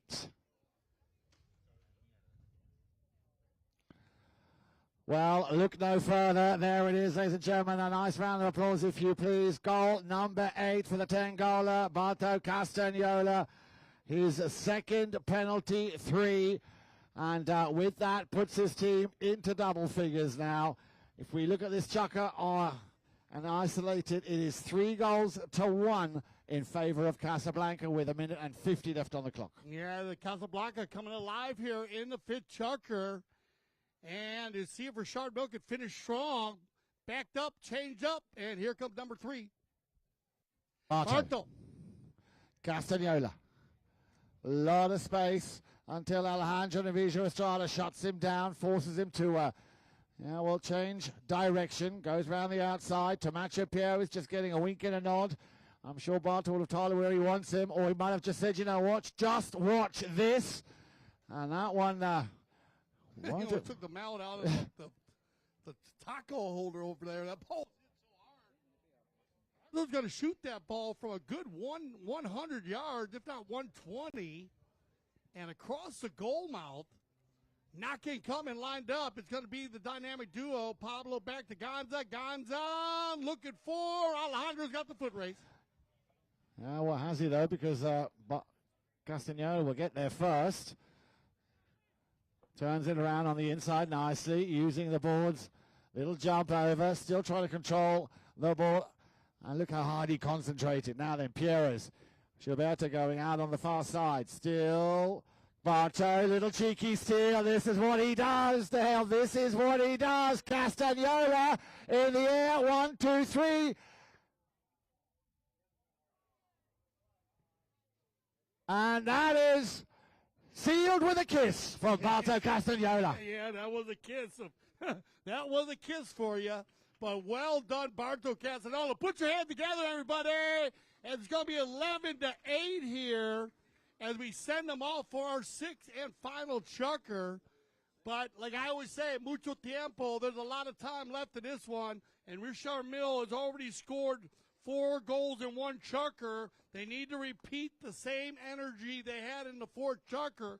But at the moment, Casablanca on fire. Stay with us. We're going to go to a little commercial break. And we'll be back for our 6th and final chukker, live from the Grand Champions Polo Club on CTV Sports.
So let's check out the top 4-legged athletes that will be playing in this 6th chukker, yeah? Well, let's start off with Casablanca. Grant will be riding Divina. That's the pony Grant Ganzi will be riding on. Let's see what she can do for him here in this 6th and final chukker. Tomacho Pieris, she'll be on Malvola, coming out on that. Barta will be on a pony called Sophie, and Jesse Bray on Luna Nueva. So they are the 4 ponies for Casablanca. For Richard Mille, Gilberto will be on Alterada. Gonza will be on Zauza. Pablo will be on Libanella. And Alejandro Nemesio Estrada will be on Mafalda. Those are the names of the ponies, the true athletes out there, the 4-legged athletes for this, the 6th and final chukker. Yeah, and a great group of them. They're going to switch off some of them. And I noticed a few of those names that played earlier, Yan. So they brought a few of them back, and with the courtesy change, it gives you the ability to bring those horses back. They're actually probably just warmed up, ready to go. And, of course, that is another rule in polo, a stipulation. You cannot double chukker a horse. You cannot play it back-to-back chukkers now. you can give it, well, you must give it a chucker's rest. But of course, at this level down with the courtesy change, very often the players will just play a pony for 2 or 3 minutes, change it, maybe in the first chucker, then bring it back in the fourth or fifth, as you said, because subject to what the level of play or where they are at the stage of the game is, the players will know exactly when they want to have exactly that horse back to do a certain job. You got to remember, they're allowed to use the NASCAR change or change any time also.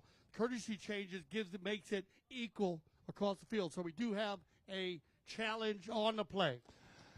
So another challenge on the play. Let's see where that will go. Now, of course, this is chucker number 6, and that means a make or break time. Richard Mille at the moment down by, and that's the first time we've seen them down by 3 goals. Let's just go through the scores again from the first to now the 6th chucker. Casablanca left the field 4 goals to 2 with a hat-trick coming from Castagnola and 1 from Jesse Bray. 2 goals for Gonzalito Pierres, making it 4 goals to 2. Chucker number 2 then, just the 1 goal coming from Gonzalito. No goal for Casablanca, so still in the lead by 1, 4 goals to 3. Chucker number 3, then it was a reverse where Casablanca scored 1. Again, of course, Barto Castagnola. No score from Richard Mille, and that was the half-time score, 5 goals to 3. Well, we've just had a score, Dale. And they take the penalty there. As they come back to the center, I'll just finish going through my notes here. Barto Castagnola there scoring that goal you just saw on your screens, another penalty too, which makes it 9 goals in total now for the 10-goaler. From the spot there, so we got a bit of an easier one, Jan, for Barto. But keeping it going here, Casablanca. Richard Mille needs to answer. Pablo's going to get around the corner here on this beautiful looking bay pony. Gets out in front on the near side. Left out there, cleaned up by Barto. And I need to correct myself. It's not his 9th goal, Dale. It's his 10th goal. You got it. Don't take one away from him. He's back on track.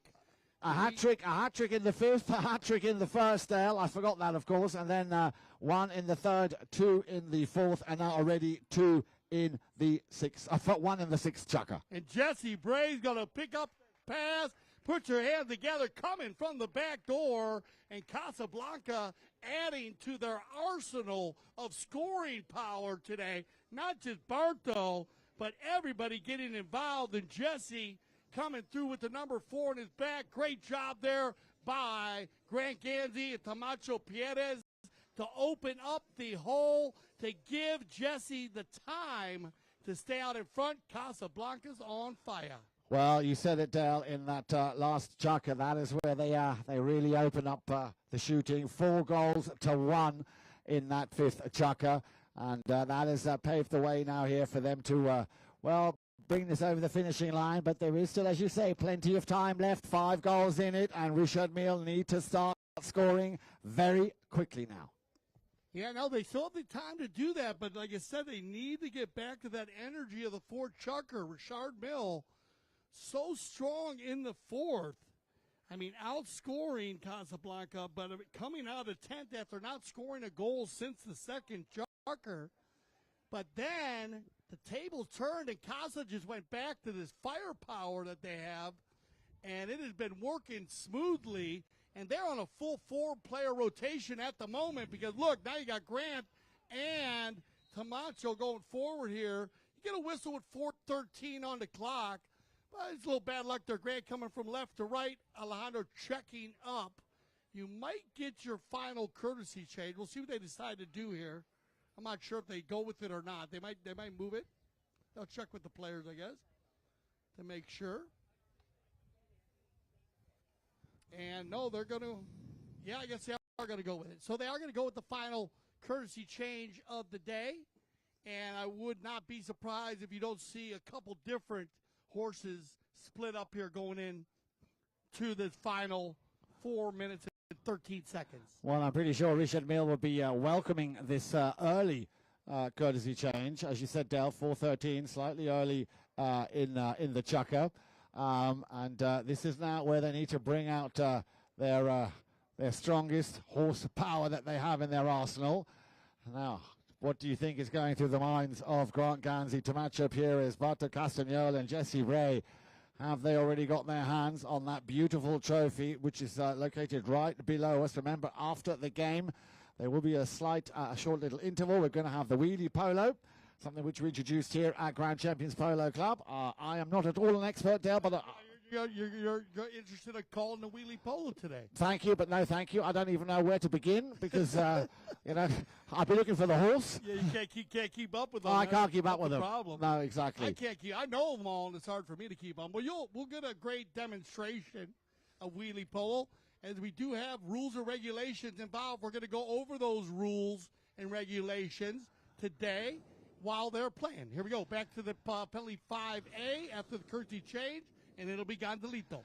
Yeah, and as I said there, let's see what horsepower will be out there at the moment here, especially for Richard Mille as they get ever so close, saved on the line. Did you see that save by Tomacho Pieres? But there is a whistle. So that clock, that'll stop the clock with 3:55 on the clock. And as they went here on that play, that ball went right down the center, and you had one player come from left to right and then right to left and then right in front, and we'll see what they decide here. Well, that'll be a very interesting call, a very, very difficult decision possibly to make, at least from where I'm sitting, because there was a lot of traffic in front of that goal. And looks like there was a foul right in front of goal against Casablanca, so in favor of Richard Mille. So they're going to lay that one down right there. Yeah, and they're going to go with the open goal. They talked about a 1, but they thought that the way the angle was on there. Now, remember, that is a judgmental call inside the vicinity of the goal. So they go just a penalty 2 on that play, and they'll put that one away and make it 13-9 here as we click down to just under 3:40. So still 4 goals in it, but definitely on the right track. So far it is 2-1 in favor of Casablanca. You said it, Dale, just a little under 3.5 minutes left to play. Ball is back on the ground, but once again Casablanca, and you know who, Barto Castagnola, gets pushed into the left corner by Pablo McDonough. We'll cut in dice. The horsemanship absolutely phenomenal here from Barto Castagnola. In comes Tomacho Pieres. He saw that his man needed a little bit of a helping hand. Now then, what's he going to do? Nice little, perfectly placed little putt shot here to Tomacho Pieres. Tomacho tried to finish it, had a deflection. And a whistle. A late whistle. It looks like you are going to get a safety on the play. So a safety, of course, for you any new viewers or new patrons, similar to the corner kick in soccer. Defending player hits it over his own end line. They're going to bring this one out to the 60, though. In soccer, of course, they put it on the corner. But in polo, we bring it to the 60-yard line. No further than 40 yards from the center. This ball looks like it's lined up with one of the posts on the left there on your CTV sports screen, the right one. Barto Castagnola looking for goal number 12, I believe. 11, looking for goal number 11, as he has 10 goals on the day. Here comes Barto.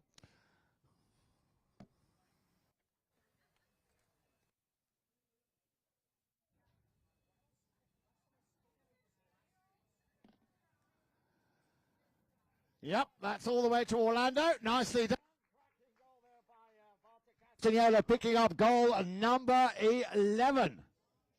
So Barto getting it done from all parts of the field with 2 penalty 2s, 3 penalty 3s, now a penalty 4, 1 from about 100, 1 from 130, and then 3 at 60 miles an hour. Yeah, incredible. I mean, honestly, incredible, you know. Well, 36 miles an hour. Exactly. And what do you always say? Once a team scores 13 goals, you definitely know that something is working very, very well. If you get to that number 13, you know your offensive attack is working, and 14-9. Castagnola still on the ball. Yeah, kind of gave it to Pablo McDonough. He wants it back. Doesn't seem to be that phased because he knows that they have a nice cushion of 5 goals. Pablo McDonough now round the outside. Clever play there. Coming in just at the right time by Tomacho Pieris. Now that maybe Nico Pieris, can he finish what he started? That ball again will go over. Beg your pardon. Gonzalito Pieris, of course, that ball just going over the back line. 1 minute and 27 seconds and counting, Dell. And what a cracking last 2 chukkers. That chukker number 5 had it in it, but also this chukker number 6. Very, very impressive here. So, ladies and gentlemen, I hope you are still very much going to enjoy the last minute of play here. This is a very good taste of what the WPL is all about. This is a very good taste of what we do here at Grand Champions Polo Club. Now then, let's see what Jesse Bray can do. He will send that one up. It would be nice to see Ganzi also pick up a goal, but he came across that right of way, which had already been established firmly by Alejandro Novillo Estrada. Down to the last 55.1 seconds of play left here in this, the 6th and final chukker. So I'm pretty sure the boys within the team of Casablanca, and I don't just mean the players, I mean all the players, the grooms, the medics, the staff that, of course, are turning out these athletes, the 4-legged and the 2-legged athletes. I'm sure they will already be quietly celebrating what has been a phenomenal game of polo, an absolutely phenomenal final, and with an absolutely incredible performance by Barto Castagnola, scoring a total of 11 goals here. And that will, I'm pretty sure, secure their first victory of the season. You can see that they are now also giving the ponies a little bit of a shutdown here. Fine little shot on goal. It goes over the back line. So, ladies and gentlemen, be so kind and please put your hands together. Winners of the All-Star Challenge Final 2023. Casablanca with Grant Ganzi, Tomacho Pieris, Barto Castagnola, and, of course, Jesse Bray. Commiserations, but a great performance by Richard Mille. They did ever so well holding on to the powerhouse that is Casablanca. So once again, a round of applause, if you would, for Gilberto Sayao, for Gonzalito Pieris, Pablo McDonough, and Alejandro Novillo Estrada. We will give the players a few moments, of course, to get off their ponies as they shake and congratulate hands. We will have a short break here on CTV Sports, and we're going to do the wheelie polo, but make sure you join us shortly also for the prize presentation. And thank you very much for tuning in on CTV Sports. Hope you've enjoyed the action coming to you live from Grand Champions Polo Club, and we'll see you when we get back right here, CTV Sports.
right, everybody.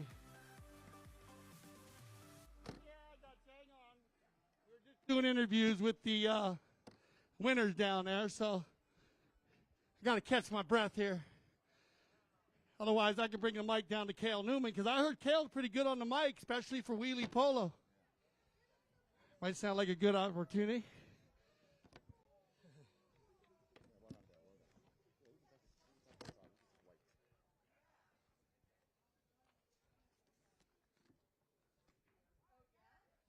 All right, so bring your attention down to the wheelie polo. We'll make sure we get them organized here. Yeah, you go ahead. You get them going there. Get them going there.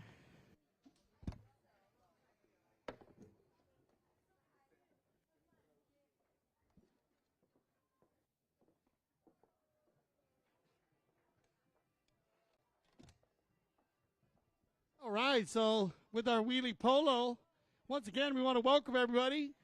Hope you enjoyed yourself today. Great energy there from the Casablanca team. But out here we got Fran, Artemio, Lorenzo, Silver, Alfonso, Felix. And they are playing in the green jerseys. They're Polo School green. This is Fran Spinacci right here. And in the Polo School purple, and keep an eye on these guys because they fly around the field. Artemio, Mickey, Milo, Indesio, Tobias, and Santos. And Indesio, that's a cool name. And they play regular polo rules now, everybody. We do play polo rules out there. And I'm going to go through some of the rules because we have written all of our own rules and built our league around the wheelie polo here at the Grand Champion Polo Club and the Aspen Valley Polo Club. And you're looking at the field out there, and that field is, I believe Cale set up at 100 today, Cale? Is that 100 yards? Yeah, about 100 yards. Cale Newman, our Director of Operations down there. And we could change the field up, and basically what we do is we play on a 100-yard field, and every time you add a player more than 5-on-5, we add yards to the field. We add 10 yards to every player. And that makes the field bigger when you have more players on the field because you can actually play this game 10-on-10. I mean, right now, we're about right there, 8-on-8, I believe, right? 2, 4, 6, 7-on-7. The ladies, young ladies, and the young gentlemen play, and also the older, we have our adult leagues, too. Those wheelies, polo wheelies go about 20 to 30 miles an hour. And as we said, there's no bumping, no riding off. And basically, the goals that you see down there, those they play 5 yards behind the goal. So how many hockey fans we got in here? Fred Mannix? I know you're a hockey fan. Yeah. You got all the hockey. We add a little hockey to the wheelie polo. We allow them to go behind the goal. And that just keeps the ball going because that's safe from knock-in. So they have about 5 yards behind the goals that the players can play the balls. The goalposts are shorter, as you can see, and they are designed, those goalposts, for safety of the polo wheelie players. And also, they're 4 yards apart. Now, remember, the polo field, they're 8 yards apart, 24 feet. Now, they are 4 yards apart. They are playing with a tennis ball for safety reason. And notice that everybody has a closed-toe shoe on, and they're wearing helmets and goggles as Artemio snaps one from around the back, and that'll be picked up here by Fran Spinacci. All of the players on the field today, you see, also play polo on horseback. They are all amazing equestrian riders, and a few of these players out there are actually playing in our leagues. There you go. And if they score from half field, they get a 2-point conversion. So that's another rule that we have. When the ball goes out of bounds, our Director of Operations, Cale Newman, will go ahead and put it back in. But here we go in our last minute of our first chucker, looking for a goal here. One chucker, okay. Only one chucker, yeah, cool. Here we go. looking for the final goal, 48 seconds. France Panacci, someone's going to try to get one here. On the move, going to be Pole School Purple. Can they finish it off here? Once, twice, 3 times. Bounces off the wheel, back to the inside, stolen away by Silver. Big ball, 30 seconds coming. And here we go in our final 30 seconds of our wheelie polo exhibition. Will they get a goal? Fran Spinacci's going to spin it around, bring it across the center. Fran, you still got time, Fran. Come on. Fran, on the move. Fran, 13 seconds on the clock. They'll turn it around and try to clean it up. Taken out again by Antonio, and left inside is Pole School Purple. And there you go. Put your hands together, everybody, for our wheelie polo exhibition. And keep an eye out for our leagues. That we will be putting leagues together. So if you are interested in learning to play or get involved in wheelie polo, go to gcpolo.com. Look for their general manager, Cale Newman's number, or our director of operation, Juan Bellini's number. They will get you in the right spot to get involved in wheelie polo. And, of course, remember the polo school, and also remember polo on demand. We still have the party going on here, so if you want to stay around, we have our trophy presentation coming up. So if you want to get up close and personal with all the players, I suggest you do. I would wait just a moment. They will be here.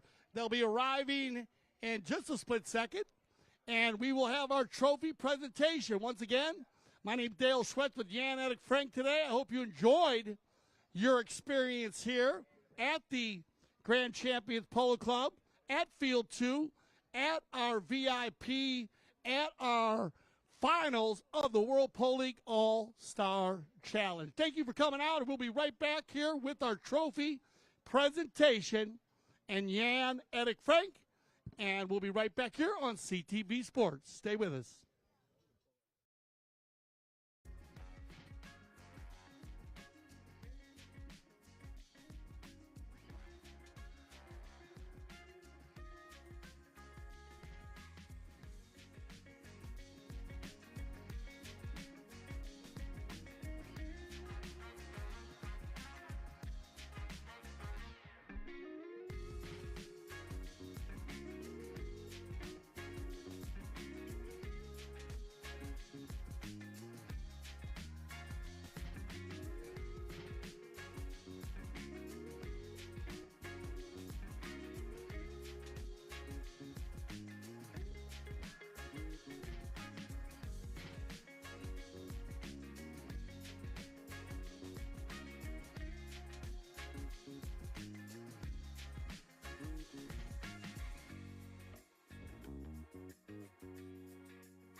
Welcome back, everybody, especially those of you watching on CTV Sports here in Wellington or, of course, around the world. You've come back just in the nick of time before the sun sets on Grand Champions Polo Club Field number 2. We are about to start with the prize presentation, and we are delighted to have Becky Schmeitz, who is going to be our presenter of the prizes for the winners and the runners-up of the All-Star Challenge. But before we get on with the players, who I'd like to now ask to take their position up on the podium, we're going to start by awarding 3 very important awards for the of this final. The best playing pony. We have 3 best playing pony blankets to be given away. We're going to start off with the best playing pony blanket of Polo Argentino. And the man who rode him is already there. So once Juan Bellini gives me the heads up, we'll get on with the 3 prizes of the best playing pony blanket. Are you ready, Juan? Are we ready? Good to go? Thank you. So, ladies and gentlemen, please, once again, a big round of applause for the best playing pony for the Polo Argentino breed. Here she is, Luca Soffi. There she is, a lovely mare ridden by Barto Castagnola, owned by Barto Castagnola, and he rode her in the 3rd and in the 6th chucker. Ladies and gentlemen, please, a round of applause for Luca Soffi. Thank you very much indeed. Now then, moving on to the second pony that we'd like to honor, and that is the, well, we're going to go with the World Polo League. I can see there's a pony behind there. That is the US Polo. But we're going to start off here with the Best Playing Pony Blanket Award of this final for the World Polo League. And there she is, ladies and gentlemen. Her name is Nina Lolly. Nina Lolly there. The name of the breed is Chalo, ladies and gentlemen, and also she is owned and was ridden by Barto Castagnola in the 4th chucker. Round of applause, if you please. And now 3rd, but by no means last, ladies and gentlemen, the best playing pony blanket of for the US Polo Horse Association. Here she comes. Her name is Florencia, and the name of the breed is Machitas. And she was ridden by Gonzalito Pierres, if you would. A round of applause. He rode her in the 2nd chucker. So a great performance here, winning the US Polo Horse Association Best Playing Pony Blanket of the final. Now then, Becky Schmeitz, you in the middle. You are the only lovely lady. Are you ready? We are going to start with the runners-up, ladies and gentlemen. And once again, before we do, let's give both teams a big round of applause here. It's been an absolutely cracking game of polo here. We're going to start with the runners-up, and they were very, very strong right until the very end. Please step forward from Brazil, Gilberto Sayao.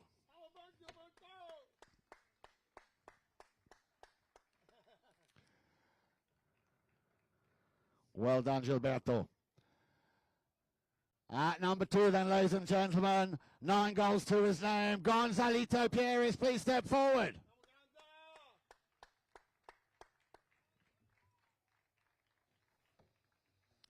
At number 3, ladies and gentlemen, one of our 6 10-goal players in the World Polo League, please give it up for Pablo McDonough.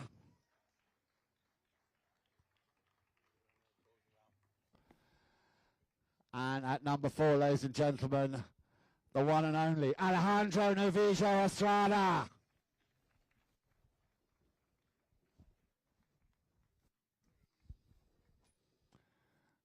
You're doing a great job, Becky. You're doing a fantastic job. Thank you very much. And now, ladies and gentlemen, over to the winners of the All-Star Challenge 2023. Team Casablanca, please step forward. At number 1, the one and only Double G, Mr. Grant Gansey. Well done, Grant. Yeah, don't drop it. At number 2, ladies and gentlemen, always great to see him in the saddle doing what he does so well. Give it up for Tomacho Pierres.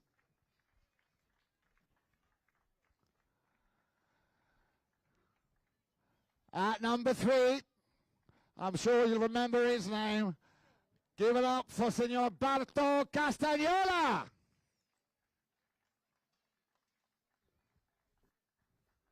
And at number 4, ladies and gentlemen, the one and only 7-goaler, that is Mr. Jesse Bray. Well done, Jesse.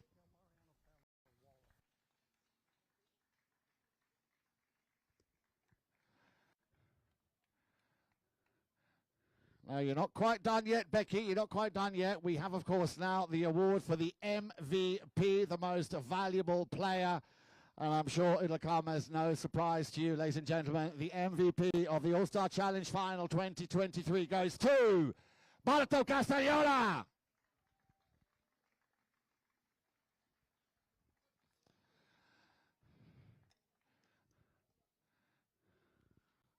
Like to now also once again ask you to put your hands together for 2 very important gentlemen on the field. They are, of course, our 2 umpires. Ladies and gentlemen, please put your hands together for Gaston Dorignac and Senor Pepe Araja.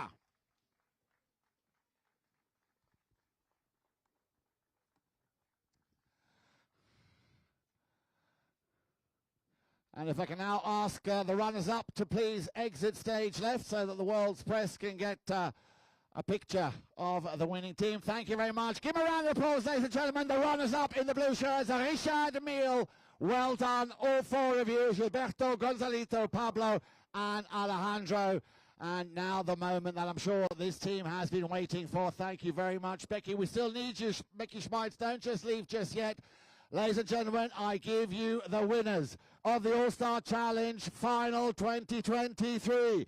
Team Casablanca, Grant Ganzi, Tomacho Pierres, Barto Castagnola, and Mr. Jesse Bray.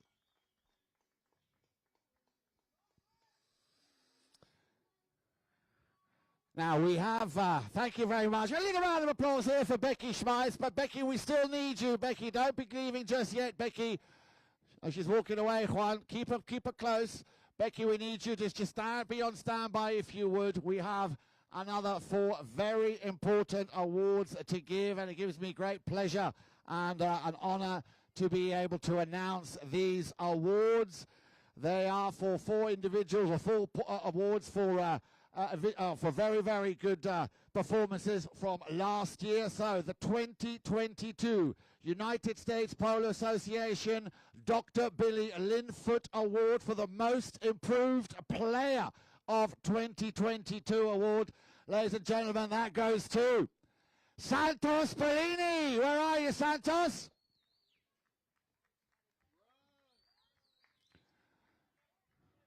Santos Bellini, where are you? There, is he there? There he is. There he is once again, ladies and gentlemen. The 2022 Dr. Billy Linfoot Most Improved Club Player at Grand Champions Polo Club goes to Santos Bellini.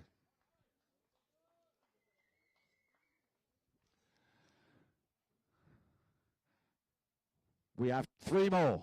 The 2022 Owen O'Hanlon Best Groom Award at Grand Champions Polo Club of 2022 by the U.S. Polo Association goes to Roque Rodriguez. Roque Rodriguez, well, I hope you're here.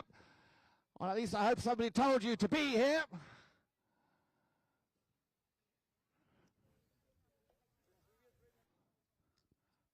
Maybe on behalf of Roque Rodriguez, yes, so let's have Grant Ganzi up there. Thank you very much indeed. I'm sure he will get that award in due course. Thank you once again to the Owen O'Hanlon Award for the Best Groom of the 2022 season here at Grand Champions Polo Club. Now, moving on. And I hope Senor Juan Martinero is on standby to receive this award. This is the United States Polo Association 2022 Club Polo Pony of the Year Award. Her name is Matsu. She's owned by the Halo Polo LLC here at Grand Champions Polo Club. And to take receipt of the award, please step forward, Juan Martinero.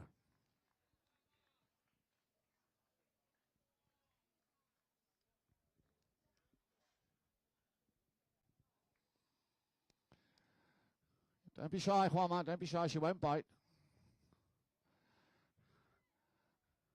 And on behalf of all the ponies, ladies and gentlemen, as I say, the 2022 Club Polo Pony of the Year, Matsu, owned by Halo Polo LLC, a Grand Champions Polo Club. The man taking receipt of the award, Juan Martinera. A round of applause. Thank you very much indeed. And now to the fourth and final special award of this award ceremony, the United States Polo Association 2022 Clint Nagel Award goes to Stuart, a.k.a. Sugar Erskine. Also, of course, here at Grand Champions Polo Club, there he is. Ladies and gentlemen, all the way from South Africa, make some noise for Stuart Erskine, a.k.a. Sugar Erskine. And with that, I would like to very much thank Becky Schmeitz for being such a star and helping us out with the prize presentation. Ladies and gentlemen, thank you very much. It's been a fantastic Sunday afternoon here at Grand Champions Polo Club. Remember, the action continues this coming week with the Founders Cup, but I will now hand over to my dear friend and colleague, Mr. Del Schwetz. Thank you.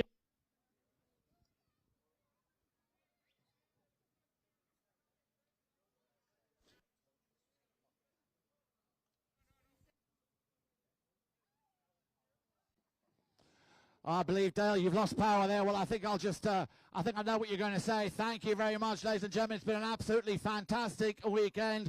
Sorry about the little technical issue right at the end there. Thank you to all of our crew here, of course, at CTV Sports. Hope you enjoyed the action. And as I say, make sure you tune in this coming week for our second of our 5 polo tournaments here at Grand Champions Polo Club, when it's going to be called the Founders Cup. From all of us here, enjoy. Oh, are you back on, Dale? Yep. Hey, where you at, man? Yeah, there you are.